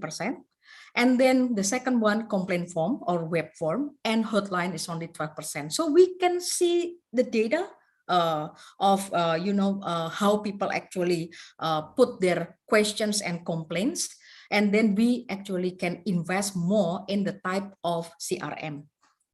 And we have service level agreement with the vendor. We also give them manuals, and the manuals keep growing, because again we also learn from the questions and complaints raised by our participants. And then we also have real-time monitoring dashboard. So we know how many agents are there, how long they pick up the phone, etc., etc. And then we also always ask whether they are satisfied with our service. 86 participants who use the channel say that they are satisfied with our management in handling the complaints and also comments. Next slide. So Prakerja, next slide, please. So Prakerja, building resilience and transforming government services. So we give cash transfer, financial transfer, in order to protect them from, sudden economic shock, to ensure they have food security, to ensure they have, peace in mind, even though that's temporarily. But the most important is the speed, the scale that we can do is very important in order to give people some hope and some break before they actually start planning about, their new job, etc. And by having digital approach, we also transform how government do the business. We use open and equal access. We use open or on-demand application or self-targeting mechanism. We use a user-centric approach. Everything is about our customers. And we use open, fair, competitive partnership with the private sectors. Hundreds of them actually can join to the ecosystem, but they must follow terms and conditions. And we also implement transparent and accountable mechanism, because our system, for example, if Jana receive Rp1 less from 600,000, system will reject it. So that's why it is 100% accountable. And also it is efficient and effective. Our operation costs only 0.4% of the total fund managed in Prakerja. We use 4.0 approach, digital, 100% digital. We use product mindset. So from design, technology to delivery and business actually runs in a very short cycle. It doesn't take months, it doesn't take years to implement. That's why we listen to the customer and then we do some iteration. We don't work based on assumptions. Everything, for example, if we found in certain province, the rate of training completion is low, then what happened here is that we blast some emails and ask them, hey guys, we see that you haven't completed your trainings. We want to help. What is your problem? A, B, C, D, E, those are our hypotheses. And then people just one click away and then submit to us. After 1,000, response we receive it, then we know that, okay, their problems is this one. And then we try to solve the problems without, without assumptions, because it is important to understand what is the real problems of our participants, not based on assumptions, because it will be like a costly and also inefficient if we work based on assumptions. And we can basically give the education and solution via our own channels or via our partners. We push the training providers to contact them. We push our digital platforms to basically give push notifications, reminders, etc., etc., and even assistance in order to make sure that they complete their trainings. So it is truly 4.0. So COVID-19 made Prakerja to be the first Indonesian government startup that built resilience with new way of delivery. Next slide. So this is how Prakerja achieved so far. So since 11 April of 2020 up to 5th November 2021, we already disbursed about $2.8 billion government budget, with number of net recipients 11.4 million people. And among those, so it is about 30% of the applicants who already verified. And then the number of people who completed the trainings is about 96.7% of the recipients. And among those who already receive or complete the trainings, 99% receive the incentives. So we monitor this in real time. And what happened here is that Prakerja is also inclusive. We've record that there are 18% of participants with education of elementary school or even less, 52% female. This is, I believe, the statistic in 2021, but cumulatively it's about 49% of participants are female, and 1.5% people with disabilities, and 58% people actually coming from villages. And we also give services for migrant workers who are forced to, basically go back to Indonesia because the host country cannot accept migrant workers due to the pandemic, or the sectors is actually closed due to the pandemic. Next slide. So how Prakerja help people smooth their consumption? So 91% of the recipients use the incentive to buy staple food, 72% to buy working capital. So this is very good. Actually, we boost entrepreneurship significantly. So many of the testimony, you can see it in our Instagram. Hundreds of participants already give their testimony in the Instagram. So 70% they use the money incentive to pay their bills for electricity and water, and 57% for saving. It doesn't mean that they don't need money, but this is like a precautionary savings. Because again, this is very good, because then they can plan their consumption. When they still have money, then they put aside some of the incentive for future. And then 57% is used for 57% of the participants say that the money incentive to buy some fuel. And what is interesting is that Prakerja also accelerates financial inclusion. 26% of the Prakerja participants never had bank or e-wallet account before. This is amazing, right? So when you talk about financial inclusion, giving access, cheap access, easy access is very important. And 92% of the participants who already opened bank or e-wallet account is actually chose e-wallet account. Next slide. And how Prakerja, next slide. Yeah, how Prakerja actually increase competency and labor market outcomes. So our surveys found that 91% of, this is BPS survey, 91% of the participants of Prakerja said they have improved skills. 97% of Prakerja participants say that they now have positive attitudes in doing their work, namely they are more disciplined, initiative, they are more optimist, and they are more, responsible. 79% of the participants say that there's the certificate of Prakerja is used to apply for jobs. 92% of the participants say that Prakerja trainings also promote entrepreneurship. 28% of the participants have a labor market outcome that is very good, namely now they had a job or own a business. What is important here is that 87% of Prakerja recipients never had training before. So this number is very close to BPS survey. BPS found the number is 89%.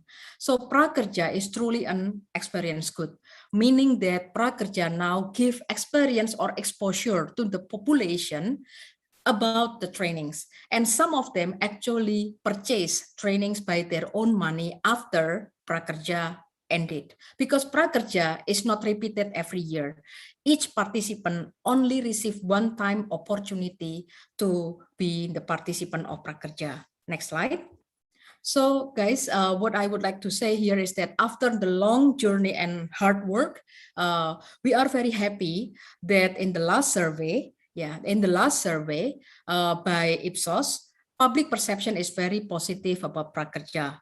27% of the respondents say that Kartu Prakerja is actually received by them. This is the highest percentage among other high-scale or big-scale programs in Indonesia. The second thing is that the percentage of respondents who say that the program is beneficial, the highest is Prakerja. Maybe because Prakerja give a lot of choices to the people, such that their preference is fulfilled. And the last one, after the criticism in the early stage of Prakerja, the Anti-Corruption Committee said that Prakerja is actually best practice system that could be applied as a good example for other government programs. So I end my presentation here. Hopefully that it will give some idea and inspiration for you to develop other programs in your country. Thank you. Thank you so much, Dr. Purbasari. That was a great presentation, fitting for what is indeed a game-changing program, down to all the technical details and sharp rationales for every aspect of the program. I do hope that there will be many questions and perhaps even ideas, because this is a one-of-a-kind program and we have the very executive director of the PMO here. But before the Q&A session, we have a very excellent speaker again. I'm very excited to introduce Mr. Liang Chung Hang, BA, PhD. Hello, Dr. Chung Hang. I would like to introduce that Dr. Liang Chung Hang is the Director of Education and Social Progress Program at Jeffrey Chia Institute on Southeast Asia. Formerly, he was lecturer in Department of Sociology in National University of Singapore, head of Transportation and Logistics Program, faculty member and professor in Malaysia University of Science and Technology, more recently, president in the Malaysia University of Science and Technology, and presently, he is also the professor and a deputy director at Jeffrey Sachs Center on Sustainable Development from 2016 to present. In terms of education, he earned the Bachelor's of Art from Colby College in the USA on East Asian Studies and proceeded to obtain a PhD in Sociology from Harvard University in 1991. Without further ado, I would like to offer the floor to Dr. Chung Hang. Thank you, moderator. Can you hear me? Is it clear? Yes, clear. Oh, thank you, organizer. First of all, I'd like to thank the Economics Department of UI, the faculty, the head, and the students for inviting me to this, I think by now, a famous international economic conference.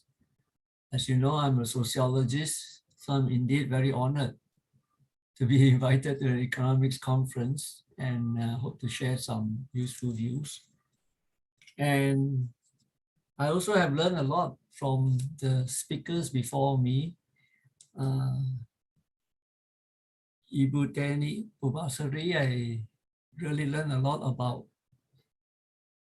the Prakerja program in Indonesia, the need to really overcome the challenges of implementation, the need for partnerships, understanding the participants as customers. And of course, Pak Sudarno, I also learned a lot about the comprehensive social protection programs that are already in place in Indonesia, all the great and extensive governmental programs that are already in place.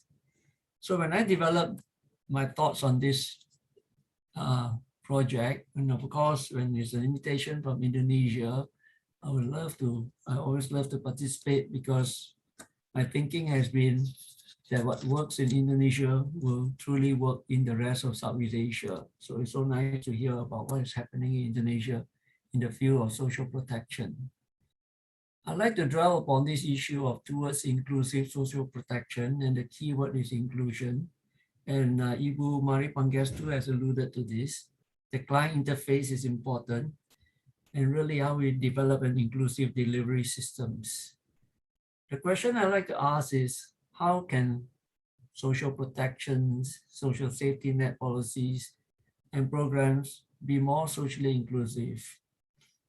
The information and the thoughts that I built in this area is based on anecdotal evidence rather than statistical random systematic studies, based on anecdotal evidence and experiences of people I interact with who work in the field dealing with the poor, the needy, the disadvantaged, the marginalized communities, and also with the corporates and their CSR programs.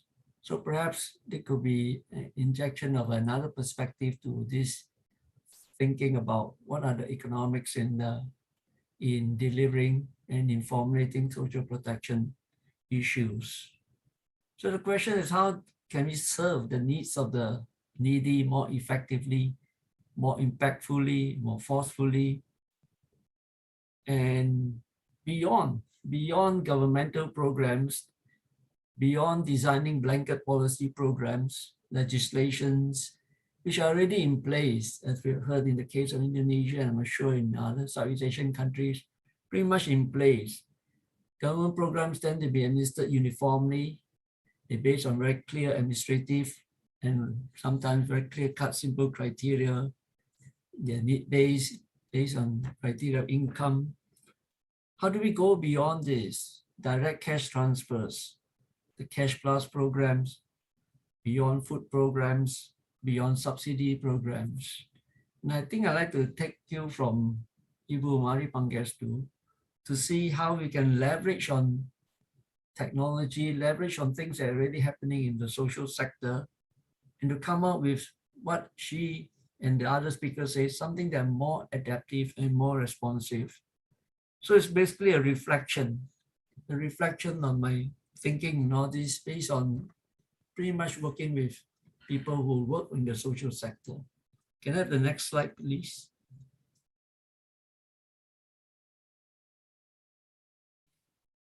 You know, there are economic arguments and public policy debate against social protection and social safety net programs and policies, that they are a disincentive for people who want to seek employment. It put people in a dependency, a state of dependency. It may even perpetuate the condition. And of course, people who say that it doesn't really address the root of the problem. There are people who believe that taxes should be spent on stimulating the economy, on building infrastructures, and rather than giving it too much to the social sector and to spend on it. Or there are also taxpayers who believe that money should be spent for their own needs rather than giving to the needs of people who don't pay taxes. But the issue now is how can we design the social protection that is attractive? How do we work out a system whereby when we administer, it doesn't have any of these perhaps ill effects? These are also in conversations, not only in public policy debates, in general conversations. You know, when someone comes and charities comes and ask for donations, we sometimes hear people say, I don't want to give because it will only perpetuate the situation. Why don't we let the family members and their own social network deal with it? There's certain reluctance to part away with some money or to do certain to take extra efforts in the social protection sector. But I'm glad to hear that Pak Sudarno has also demystified these kinds of arguments. Social protection clearly works, and the data in Indonesia have already shown that it works. It works, and if it's coupled with dual programs, it even works better. It can work not only in assisting people who have fallen through the cracks, but can work also in reducing vulnerabilities, in protecting or preventing people from falling through the cracks, as in the skills program. So I think the argument is clear. It can work. But how it works, how can we enhance outcomes? I think really depends on how we structure the social protection programs, how do we administer it, how do we formulate it. Next, please. So we do need safety net because there are vulnerabilities in the society, there are people who have high risk, especially people who are physically disadvantaged. They need some protection, some sort of help. If you look at the two guys there waiting for their friends to fall down, there's only so much they can do to help, to try to catch this guy from falling and hurting himself. So a net is necessary. A net is necessary to help maybe cushion the fall, to allow the person to walk away from the fall and climb back into society, help people, to help the person bounce back, such as the program that we have heard, the best practice program, Prakerja, really how to enable people who may fall through the cracks to bounce back, to come back and to reintegrate back into the society and to be independent themselves. So for me, the part of the important question is how should we construct this social safety net so that people don't fall through, people don't fall off, and really have a lot more of the positive effects of social protection policies and programs, and dismiss all the negative arguments and dismiss the arguments of the skeptics that it makes people lazy, it makes people very dependent, and people will perpetually seek protection. Next slide, please.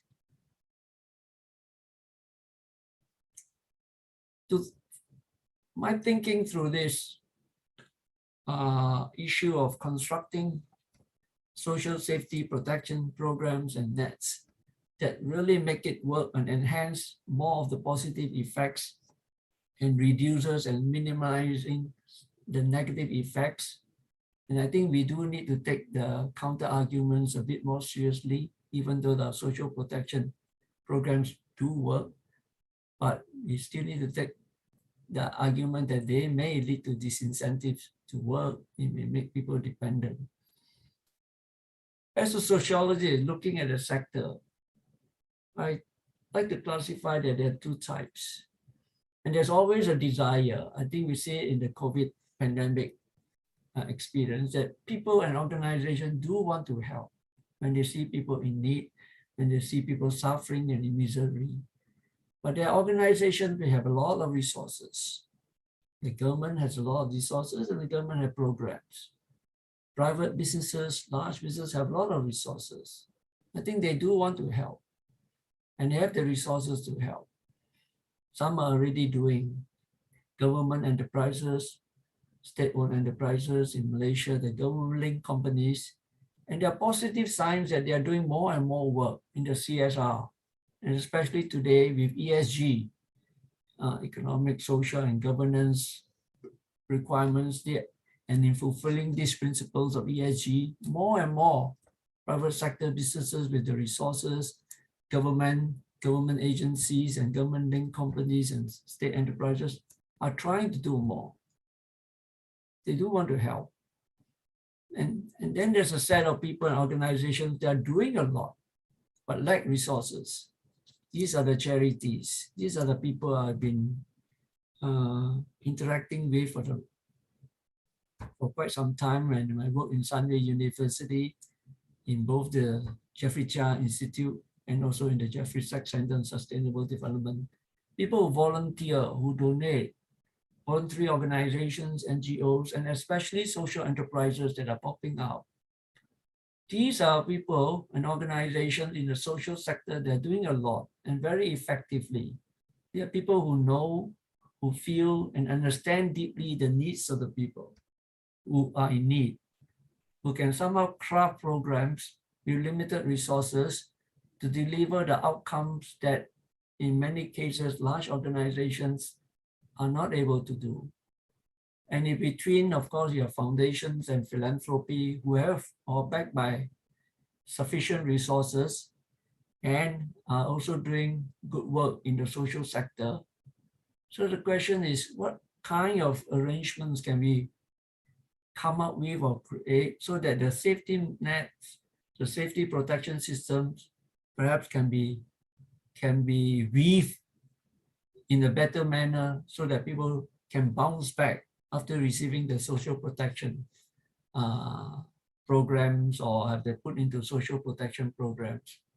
Can I have the next slide, please?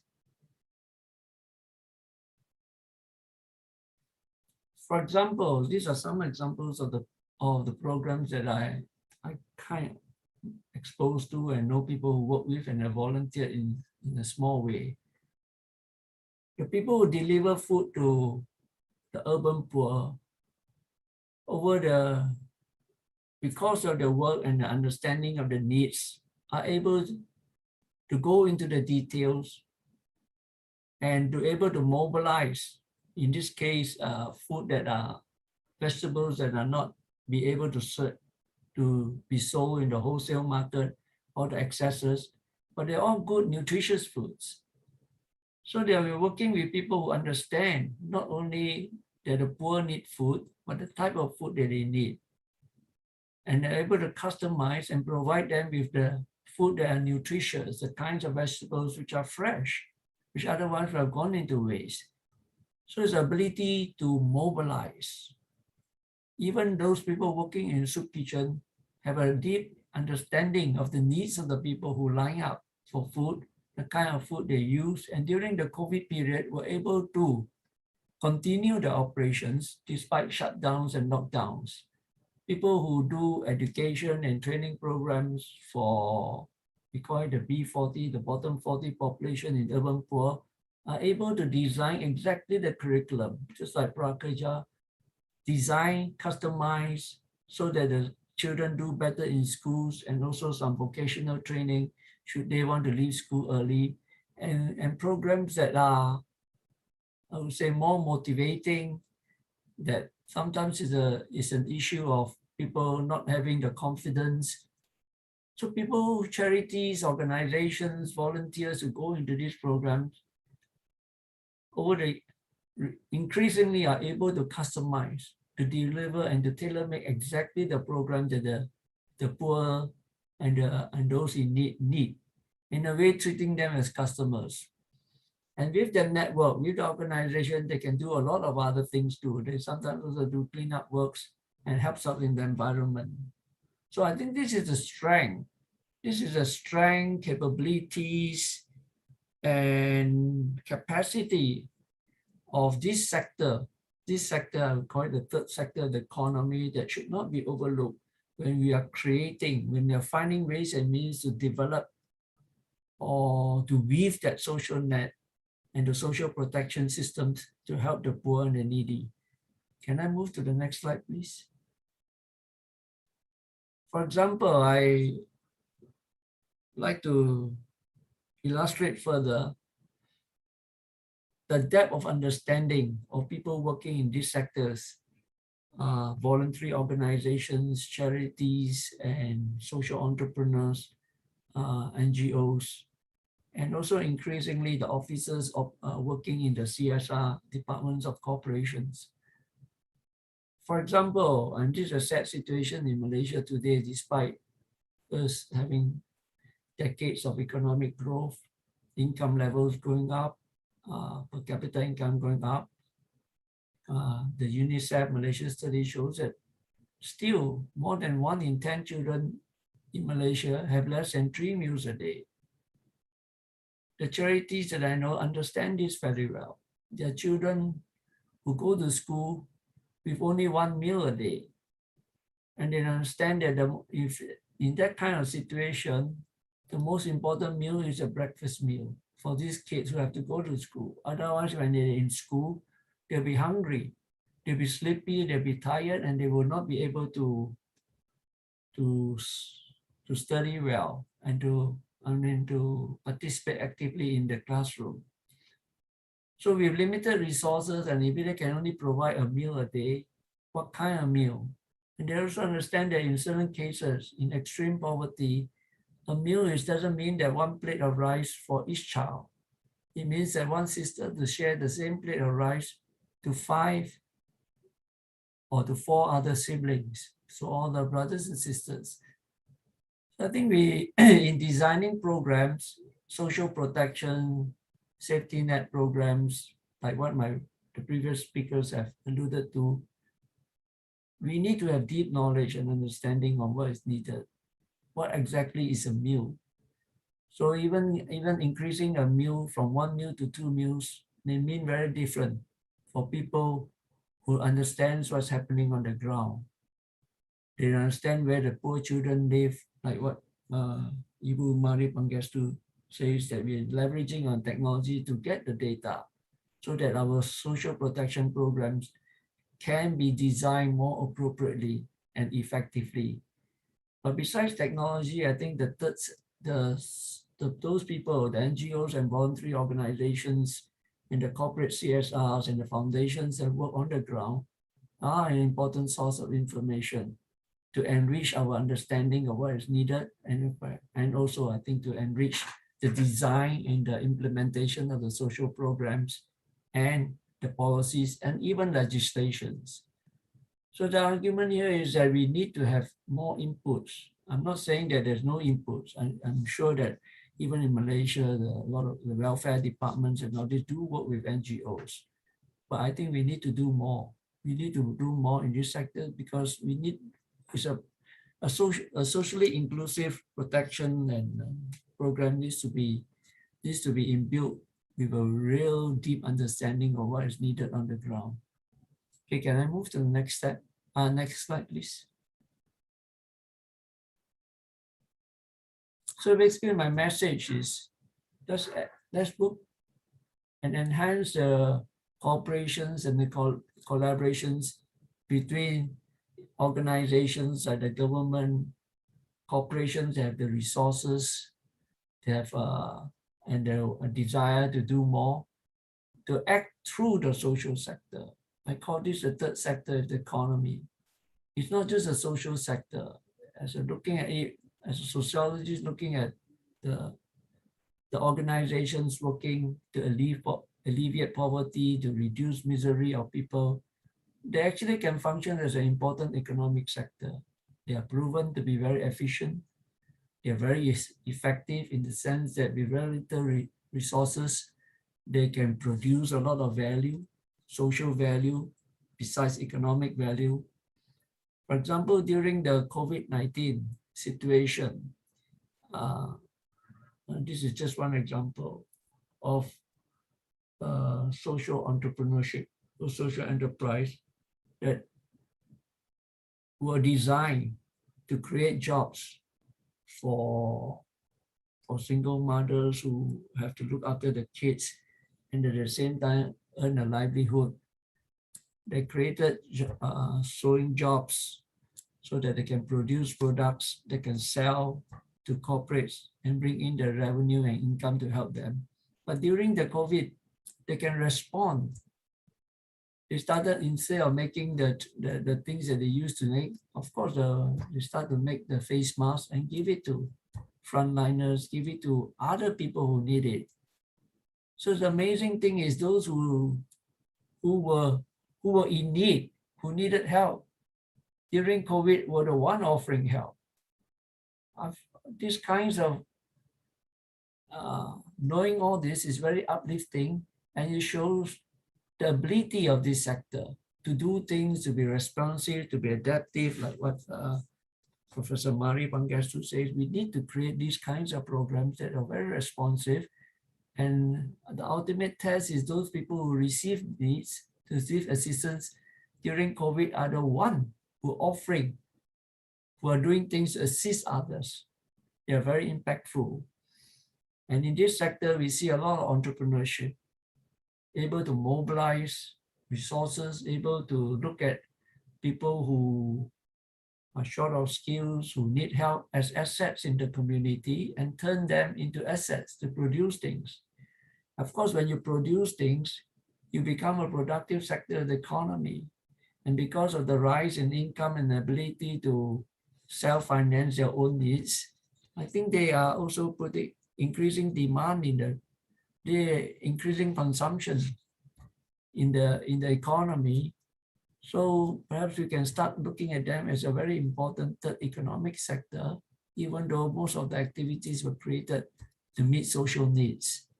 So this is where I like to see how in the designing of social programs, in weaving the right safety net, whereby people can rebound back, people don't fall further or sink further into misery, and how people can come out of this and become more independent and find their own needs. This is the important sector that we need to work with. Next slide, please. It's big. This is just one data source that I get, and this only refers to social enterprises that are operating in Southeast Asia. I'm not sure if you can see this very clearly, but Indonesia has the largest number. I think there are more than 300,000 of such organizations working in the social sector. This may include cooperatives, but it may have left out charities and other NGOs. So it's a very big sector. It's a very big sector that I think government programs, people who design government programs, perhaps it's time to engage them more fully, even in the early stage of designing the program, even in the early stage of designing policies and legislations. I think the role of this really a third sector, the economy, where they are producing goods and services while serving the needs of the people, actually can generate a lot of income and employment that will in turn generate demand for the larger economy. So there's a lot of people now working in this, and it's emerging and it's growing, and they can contribute to policy formulation and designing the way programs can be administered. Can I have the next slide, please?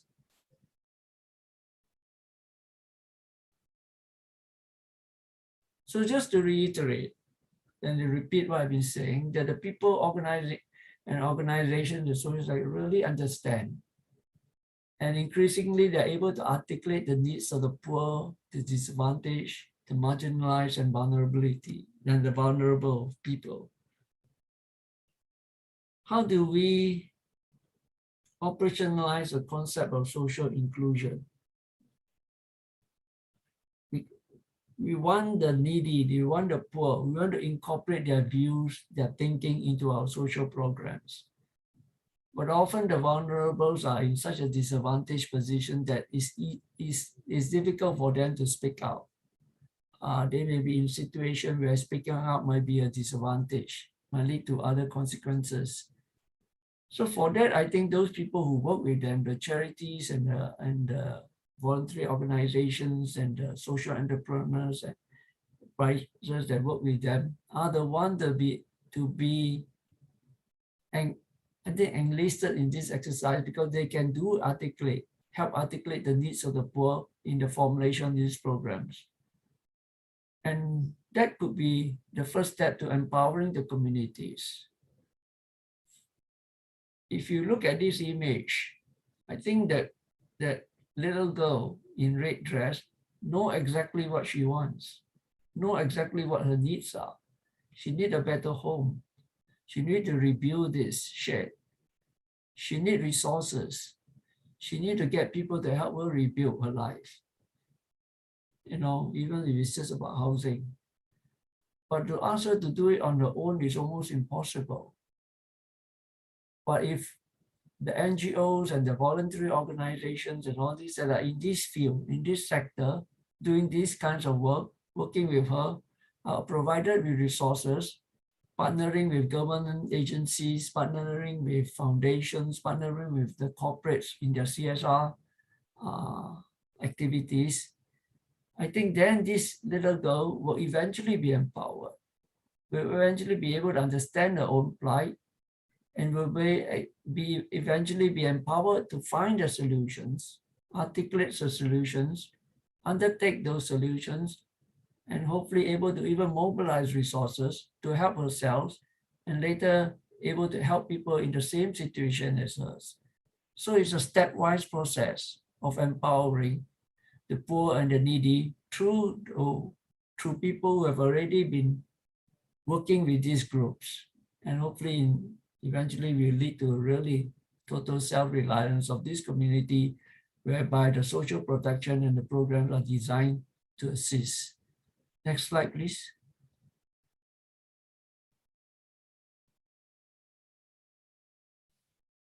Finally, besides showing that the programs are work or not besides, this is exactly what I think in line with the spirit and the thinking of Pak Sudarno. We must make sure that the program works to demystify all the arguments against social programs. This is not just in public policy. This is not only in the thinking and the minds of people who pay tax and refuse to use their tax monies to help the poor, because they think that the tax money can be better spent elsewhere, but also in general conversations. In day-to-day conversations, they're still in the mind of a lot of people that social protection, safety nets, handouts are disincentives. It makes people lazy. It makes the little girl more dependent on help. It makes the poor who cannot feed themselves more dependent on more aid and assistance, and then how do you deliver people out of their situation? By thinking through these programs myself and reflecting on the works of people who are in the third sector, I believe that it can be done. We can weave the web better. We can ensure that the social protection is not just to protect, but also to deliver people and to make them overcome the root of the problem, get them out of the condition that they're in today and do not lead to dependency. Next slide, please. In addition to this, in addition to all the good benefits that we can achieve through a well-designed social protection and safety net program, together with people working in that sector, I think we also need to give extra attention to the disabled communities, because having additional help is a moral responsibility. I think the people who, like ourselves, who advocate social programs can all consistently use the moral responsibility argument to help boost more allocations and more government support of these programs, public support of such programs. Because imagine if one of the people who need help, the disadvantaged and disabled person, the deaf, or the people with visual impairment, is our own brothers and sisters. All the resources of a family will be mobilized to assist. If it's one of our children, we will put in the extra efforts. So I think the extra efforts for of this particular segment, like the homeless, is warranted. Next slide, please. The root of the problem, like what Ibu Mari Panggastu mentioned too, that we need to address inequalities. Social protection and inequalities I think, walk hand in hand with each other. If you have greater inequality in Southeast Asian societies, you will have more people who need social protection. So as a sociologist looking at it, my thinking is this is one of the roots of the problem. We must reduce inequality in our society. Next slide, please. And unfortunately, with all the economic growth that Southeast Asian nations have experienced, almost every country has continuous economic growth.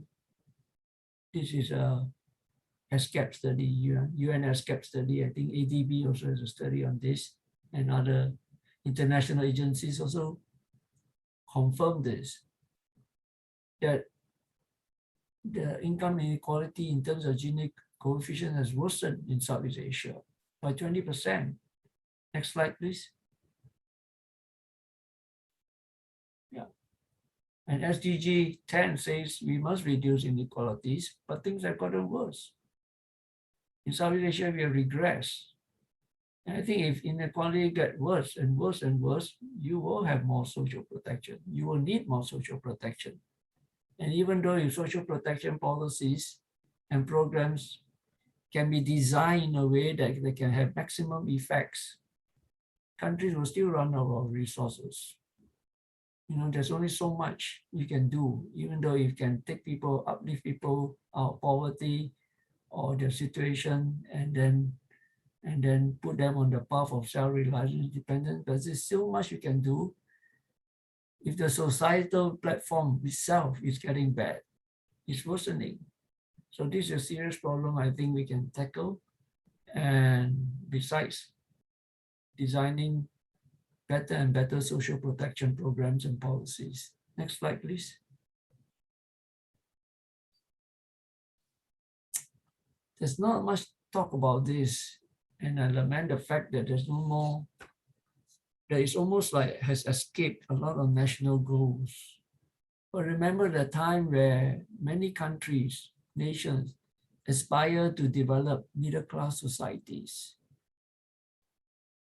Middle-class societies is having a larger middle class will help reduce inequality in our societies. Look at the different diagrams. There are different class structure diagrams that are possible. And a lot depend on our government policies, our public policies, the incentive programs, and the resources we allocate. The government allocate a lot more resources to middle stratum type of facilities, services, education programs. I think our society will become more middle class. Middle class, in a way, is a built-in social protection system. Middle class have savings, what the Prakerja program is able to do to people increase their savings so that in times of need, they can draw on their own savings. People are more capable, they are less vulnerable. And these are all the good attributes of having a large middle class society. So in addition to strengthening our social protection systems, I believe that for economic thinking and debates and all this, and also sociological discussions, should come back to some of the things that we used to discuss in the past of how we can create a larger middle class society in Southeast Asia, throughout Southeast Asia, so that the very bottom is very small and the very top is very small, not the other way around. The other way around, you get into this polarized situation where those who have accumulated large amounts of wealth may do a bit of CSR, but reluctant to be taxed heavily and to have the tax money, spent on people who don't pay tax. Next slide, please. So basically, in conclusion, we need for more socially inclusive protection program policies. We need to work more closely with people and organizations in the social sector. Next slide, please. Thank you. And I just basically took the opportunity to share some reflection and thinking with you, and I hope it complements the thoughts and the very extensive data that has been shared to you by our two previous speakers. Thank you. Thank you very much, Dr. Chun Ha, for the very illuminating presentation. I do agree that the social sector has been there for the very vulnerable since the beginning, and it can uniquely complement the programs from the government through an approach that is understanding, empowering, and close to the very poor. Once again, thank you, Dr. Chun Ha.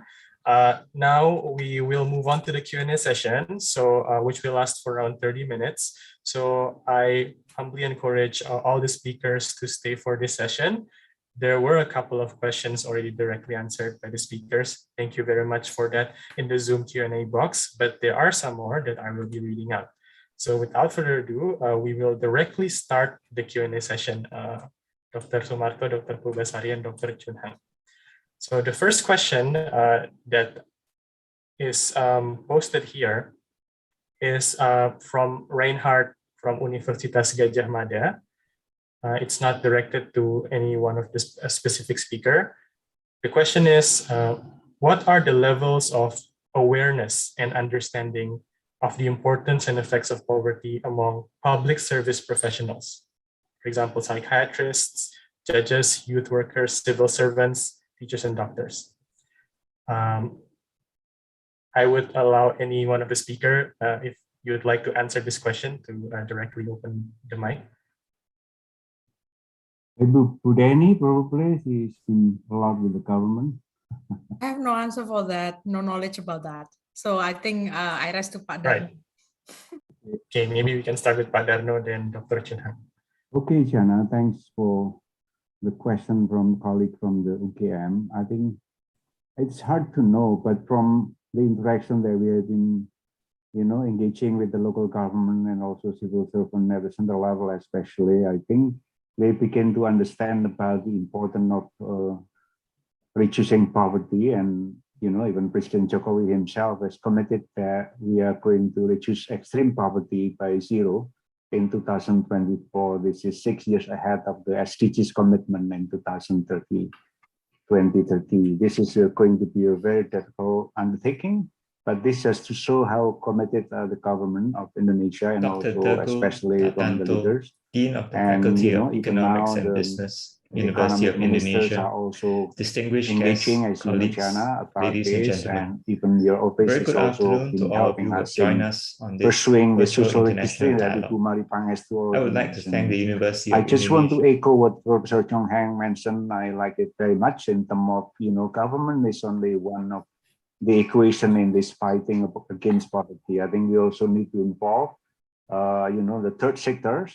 And I do believe that the importance of the NGOs, the community-based organization to help fight poverty. So back to the question, I think compared to 10 years ago now, in terms of the level of awareness is much, much higher and better. But it doesn't mean it's translated into action, but that's a different question. But if you're asking about awareness, I think, this is the history of the Republic, that every 17 Augustus of president, even during SPY, is also announcing, what happened with the poverty in Indonesia. Now we are even looking further, just focusing on the extreme poverty. Thank you. Thank you, Dr. Sumarto. That's encouraging. Please, Thank you, Dr. Pak Chunhan. Sunarno. Yeah, I think obviously the awareness and understanding of poverty has gotten a reboost, just like climate change, because of the SDGs, and the 17 Sustainable Development Goals. Number 1 is about poverty. And a lot of government agencies, international organizations are now talking more about the need to alleviate poverty. In the universities, a lot more discussion. So it's good. I think a lot more awareness and realize that poverty cannot exist together with us, even though many of the people, the examples are psychiatrists, judges, youth workers, civil servants, tend to be middle class. But they now know that it exists, the statistics are there.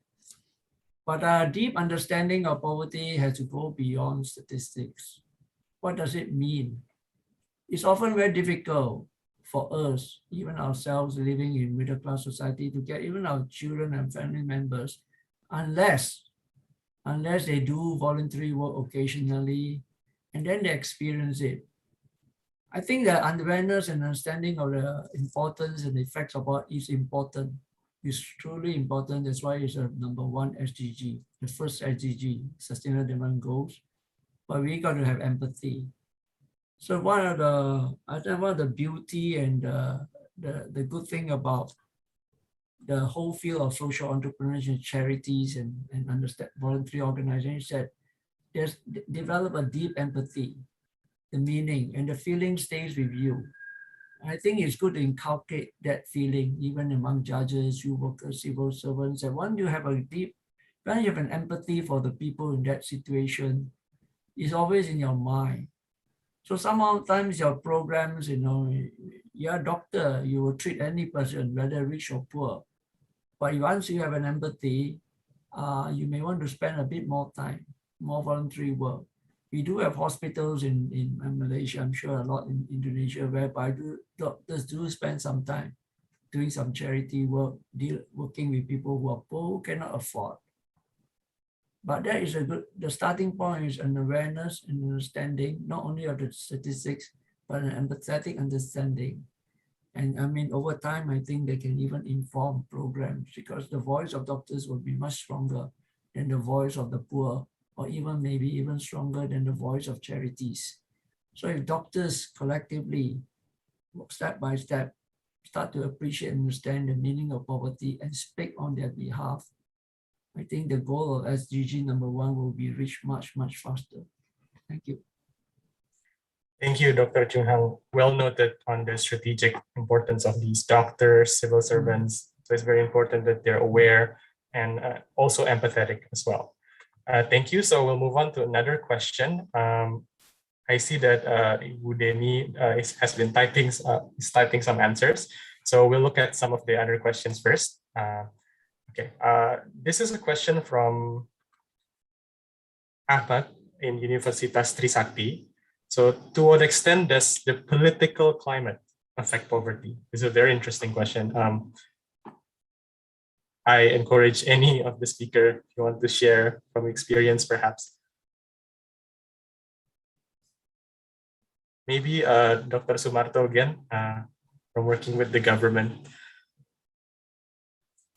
Well, I'm not a political scientist and I'm an economist, but I understand about the complexity. I think politics play a lot of role. You know, the political economy sometimes can be very complicated. Just to give you an example about the current situation with our unified database that has not been updated for quite some time.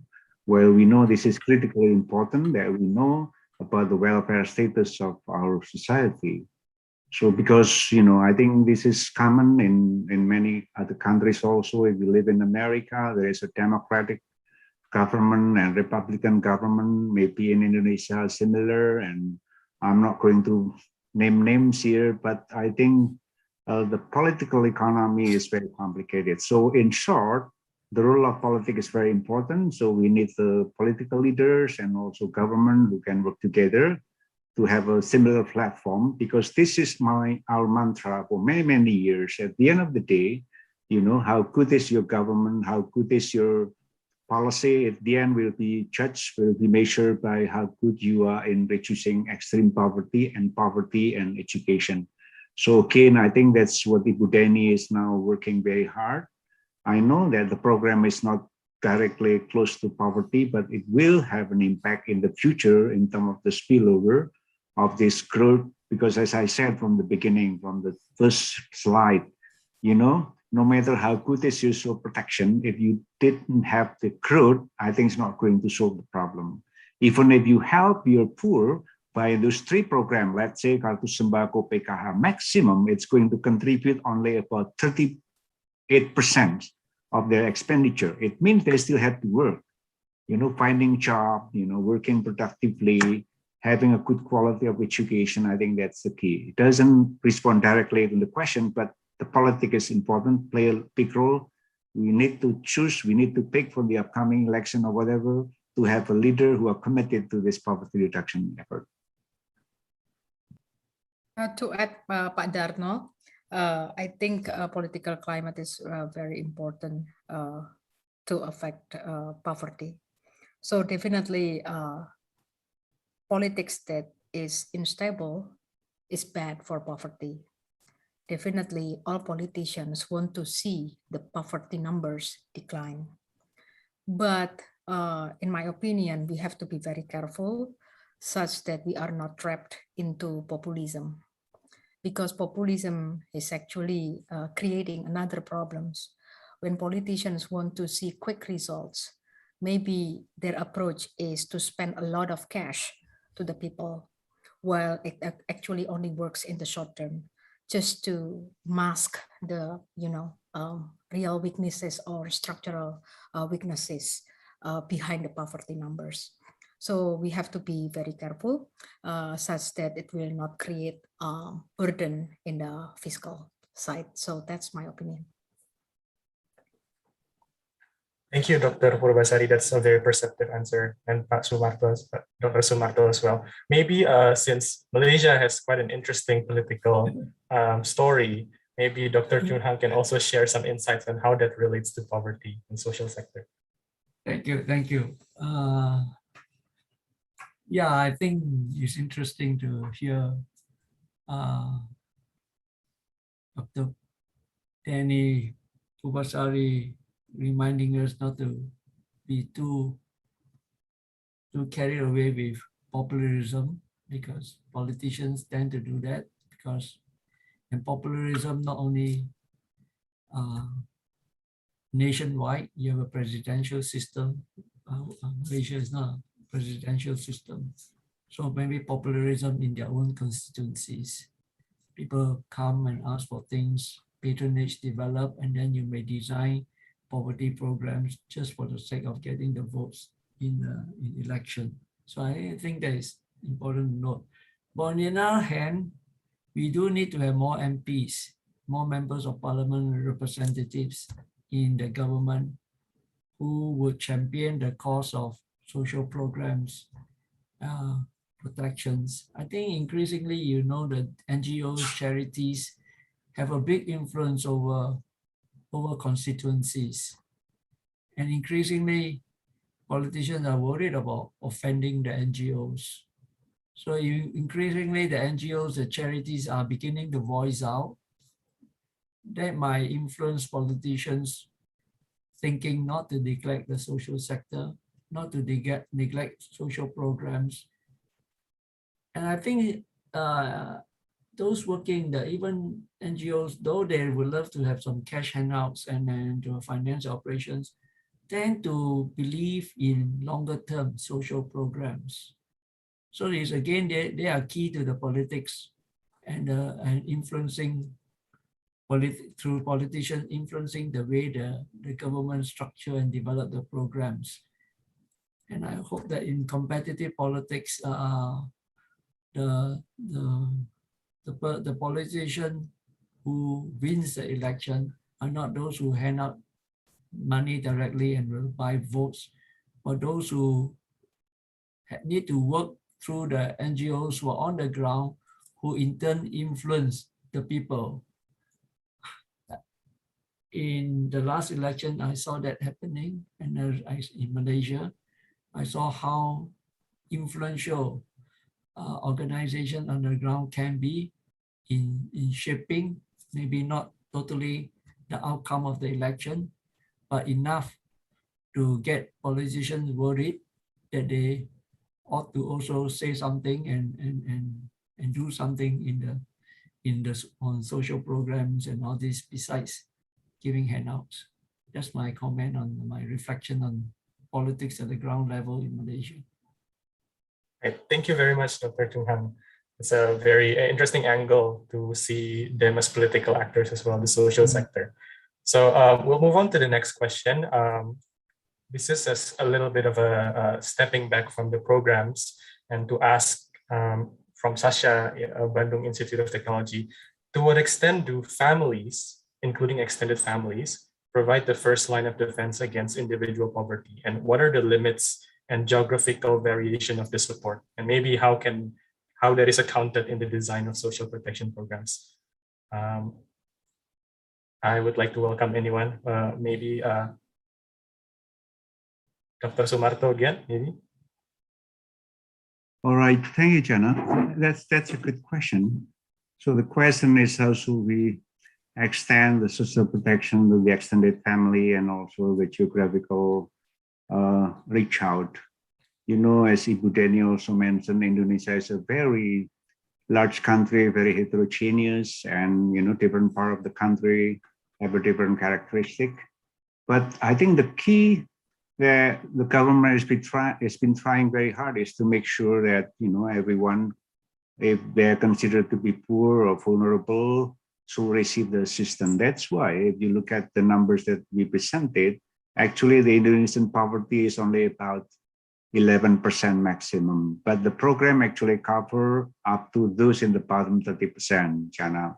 And if you look at the distribution, actually in terms of the percentage, the outside island of NTT and the eastern part of Indonesia receive much higher in terms of the percentage because they have much higher percentage of the poor, not the absolute. The absolute poor are still in Java, but 60% of the poverty are actually located in Java.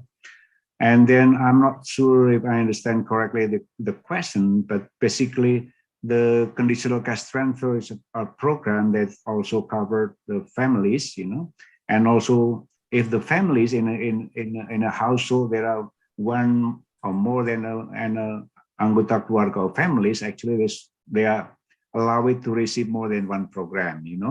If in a household there are two families, parents and also their children also have a husband, they should also receive assistance if they are also eligible or they belong to the bottom 20%. Now the conditional cash transfer has been expanded from 10 million to close to 20 million, which I think is a big program, one of the largest in the world in terms of the conditional cash transfer.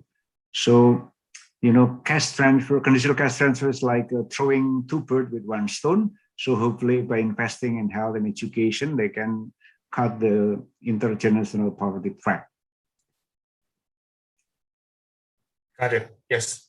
Thank you, Dr. Sumarto. Maybe Dr. Chung Hang and then Dr. Purbasari can add also about the perspective of families in the social protection. It's a personal point of view that I think I agree that the first line of defense should be the family. Our families are getting smaller. As we urbanize, I think the clan systems have broken down. And sometimes the condition that the person is in is a result of the family not being intact, broken families, divorce cases, separation and all this, that make the child very vulnerable and in a situation that really is hard to deal with. And you don't want to go back to the cause of the issue. I'm not saying all are, but wherever the family can still assist, I think we need to go to the family as a very, very important social institution. Now the issue then is how do you disperse those things?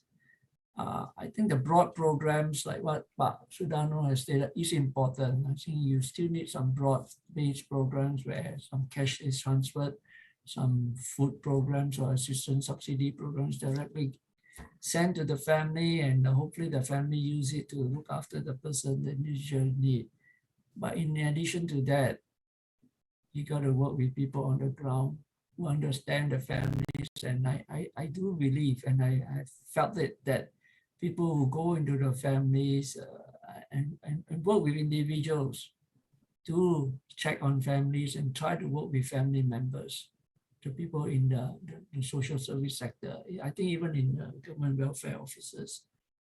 So yeah, you got to channel resources through them. If the family institution cannot work, then the social safety net cannot rely on the family. It has to rely on other agencies to help the person, the individual, to get out of the position. So it's the first line of defense, but it's not the only line of defense.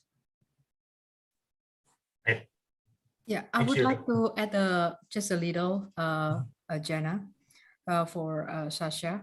So we do the survey and we ask questions like in order to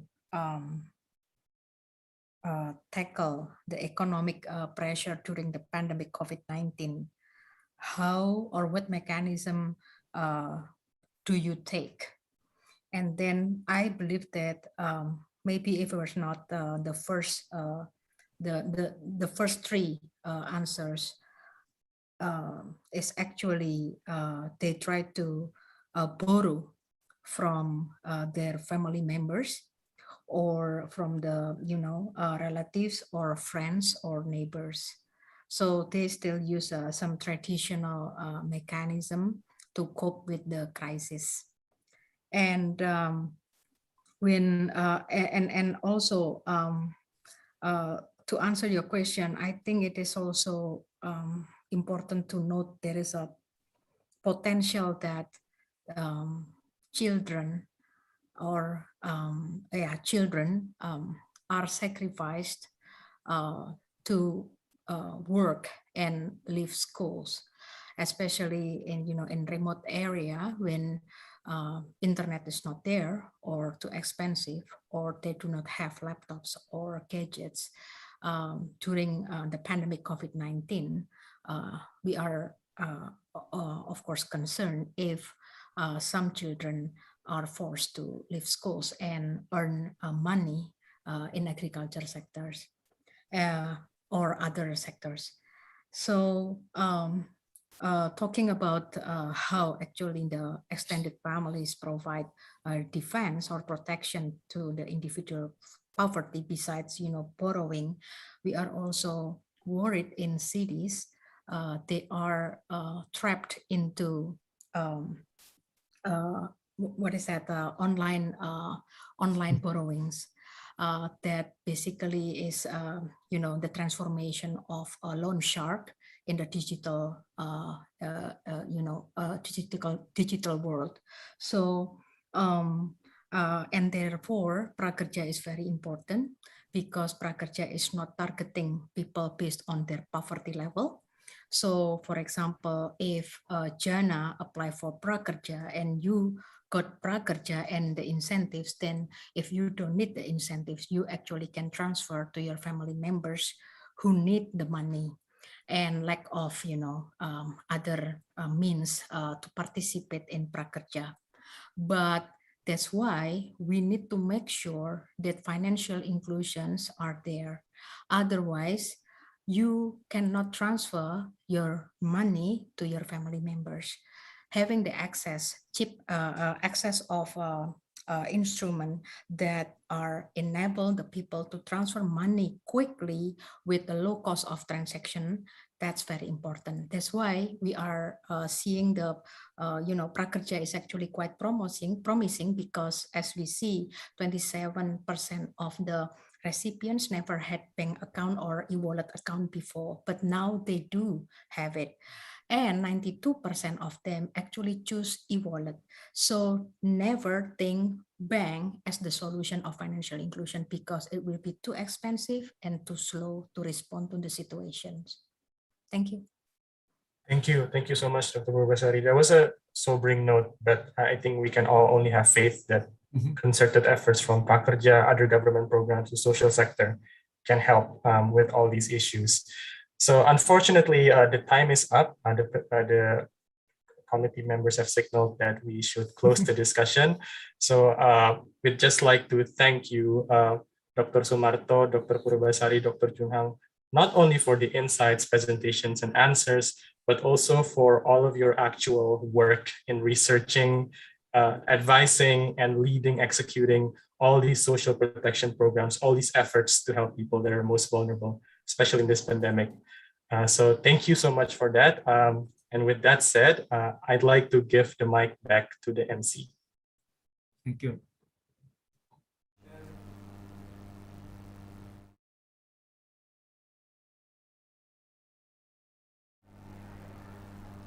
This marks the end of the moderated session.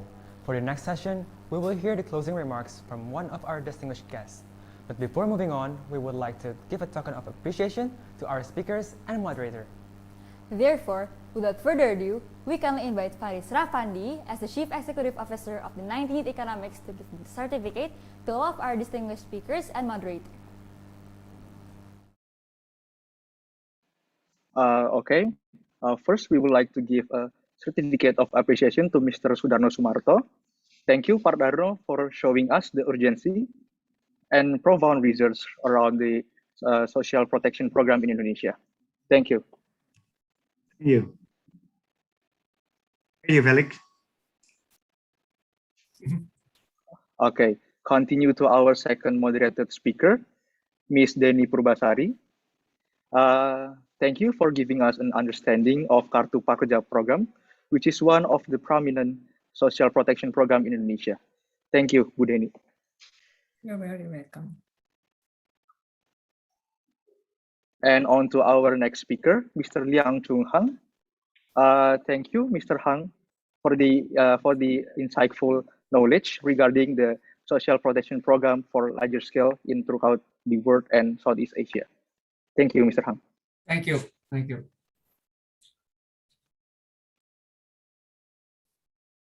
Now I'm giving back the stage to the MC. Thank you. Oh. Finally, the moderator. Thank you for the remarkable moderator, Mr. Igede Firananda, for moderate this event and leading the question and answer session. Thank you, Kak Jana. Thank you, Faris. Okay, now I'm giving back to the MC on stage.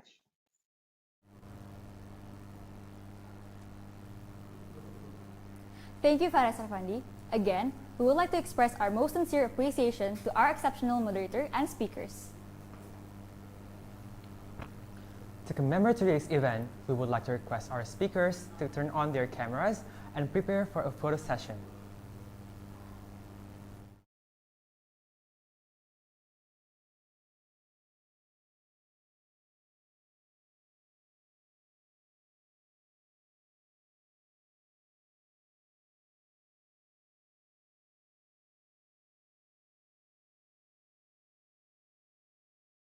Okay, I will lead the photo session for the speakers. 3, 2, 1. Okay, Thank you once again. Thank you for all the speakers and moderator for today's webinar.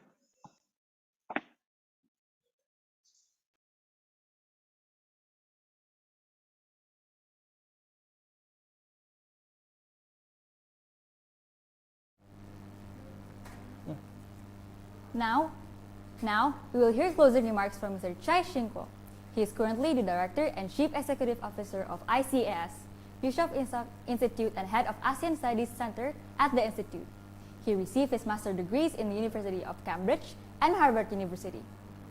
Without further ado, please welcome Mr. Chai Shing-kuo. Dr. Teguh Dartanto, Dean of the Faculty of Economics and Business. Dr. Teguh Dartanto, Dean of the Faculty of Economics.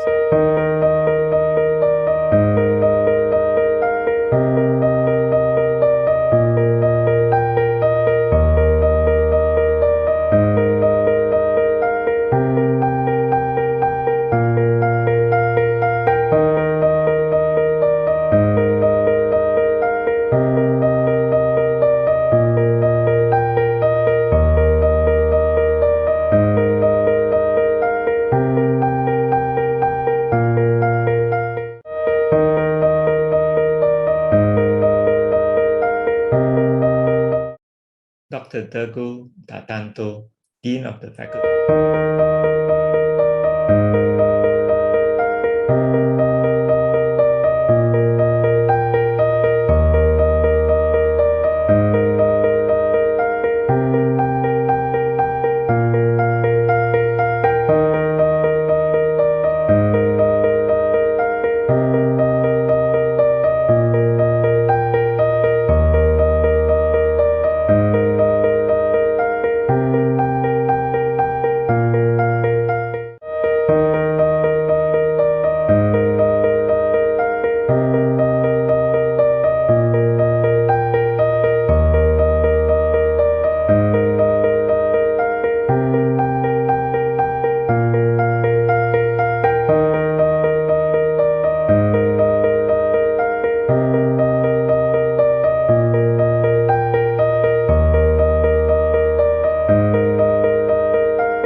Dr. Teguh Dartanto, Dean of the Faculty of Economics and Business, University of Indonesia, distinguished guests, colleagues, ladies and gentlemen, a very good afternoon to all of you who have joined us on this virtual international dialogue.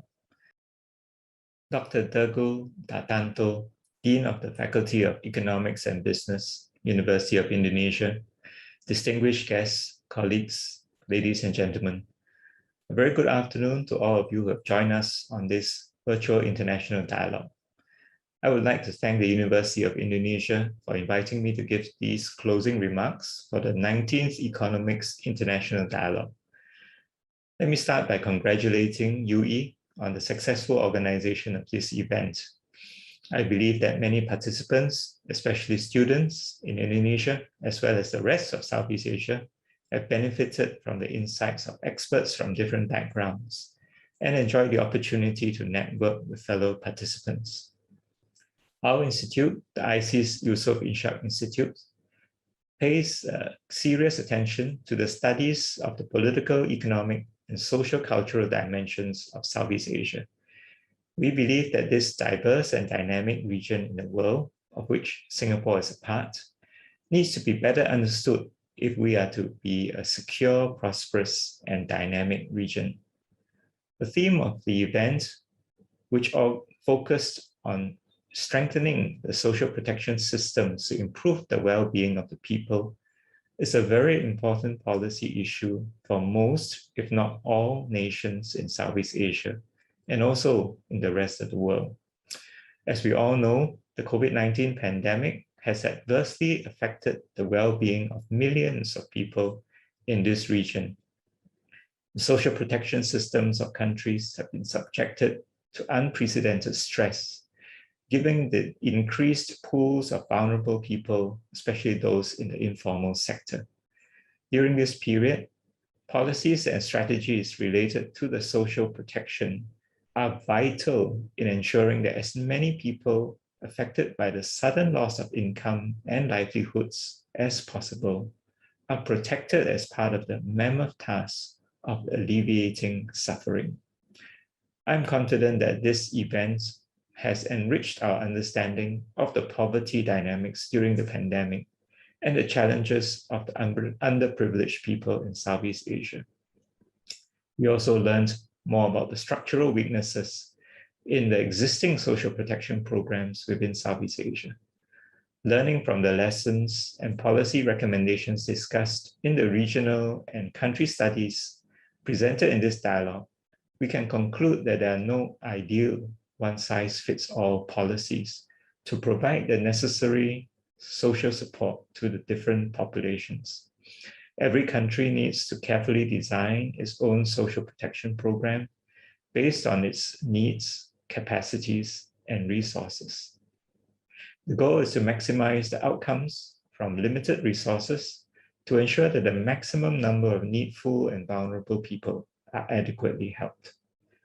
In our region, ASEAN's countries are now facing a demographic challenge in which our populations are aging, and in some cases, our labor forces are even shrinking. Rising longevity and falling fertility rates, along with rapid urbanization, smaller family sizes, and growing share of non-wage employment are expected to increase economic and social insecurity, putting pressure on each country's limited fiscal resources. Going forward, a robust social protection system with sound funding is crucial for sustaining economic and political stability, as well as in ensuring social cohesion. This implies that ASEAN's future growth will be dependent on its ability to develop a well-functioning social protection system for its population. The COVID-19 crisis has taught us that social protection must be sufficiently strong and agile to withstand unexpected shocks. At a minimum, it needs to provide access to adequate healthcare services for all who need testing, treatment, and protection through vaccines. It should also provide basic livelihood support to workers and vulnerable households affected by the curtailment of activities during a pandemic. Among other things, this will require a reliable and up-to-date database of the target groups, which is often lacking in many countries. In Indonesia, for example, the government has been facing massive challenges in distributing social assistance during the pandemic because its social welfare database has not been updated. This problem has been exacerbated by coordination challenges among various government ministries, as well as between national and subnational parts of government. Finally, a solid social protection system needs to be supported by capable and well-trained manpower. This will require continuous investment in education as well as in the needed infrastructure. I hope this event will trigger more interest in doing research into these subjects among the younger generation in Indonesia, as well as the rest of Southeast Asia. It is they who will become the future driving force for regional and global development, as the stakes are most high for them. Whatever foundation the older ones among us hand over to them, they will have to build upon it and make it even better. To close my short remarks, I would like to again thank the organizers for inviting me to participate in this program.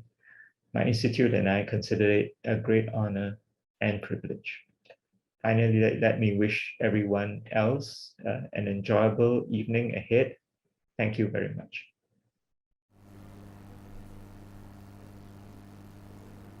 Thank you, Mr. Chai Shing-kwok, for the remarkable closing remark. Ladies and gentlemen, we have finally reached the end of today's seminar. We are very pleased to guide you through the opening ceremony and today's insightful webinar. We really hope that today's webinar will give you beneficial knowledge, resulting in new ideas to overcome the global economic challenges. Thank you for the audience, especially our distinguished guests, speakers, and participants of the 19 Economics International Dialogue Seminar. We would like to remind you that the attendees to fill in the participant form using the link shared in the Zoom chat. Before we end this seminar, we would like to thank our sponsor, Bursa Efek Indonesia, for supporting this event. We would also like to remind you that we currently have an ongoing donation for Economics Peduli. We invite you to donate through kitabisa.com/economicspeduli shown throughout our seminar. We would also like to thank one of our media partners, Antv. Zaman sekarang masih kurang update. Yuk update diri kamu Antv Lovers bersama berita-berita terbaru dan viral dalam program Merah Putih Peristiwa. Jangan ketinggalan ya, nonton Merah Putih Peristiwa hanya di Antv. Antv Klik, website yang menyajikan informasi, program, dan kegiatan Antv yang disertai berita terbaru yang menjadi headline dan trending. Thank you for your attendance in this year's 19 Economics International Dialogue Seminar. We would like to bid farewell. I am Firza Devan Nurhadi. And I'm Sabrina Salma Alista. Espirit!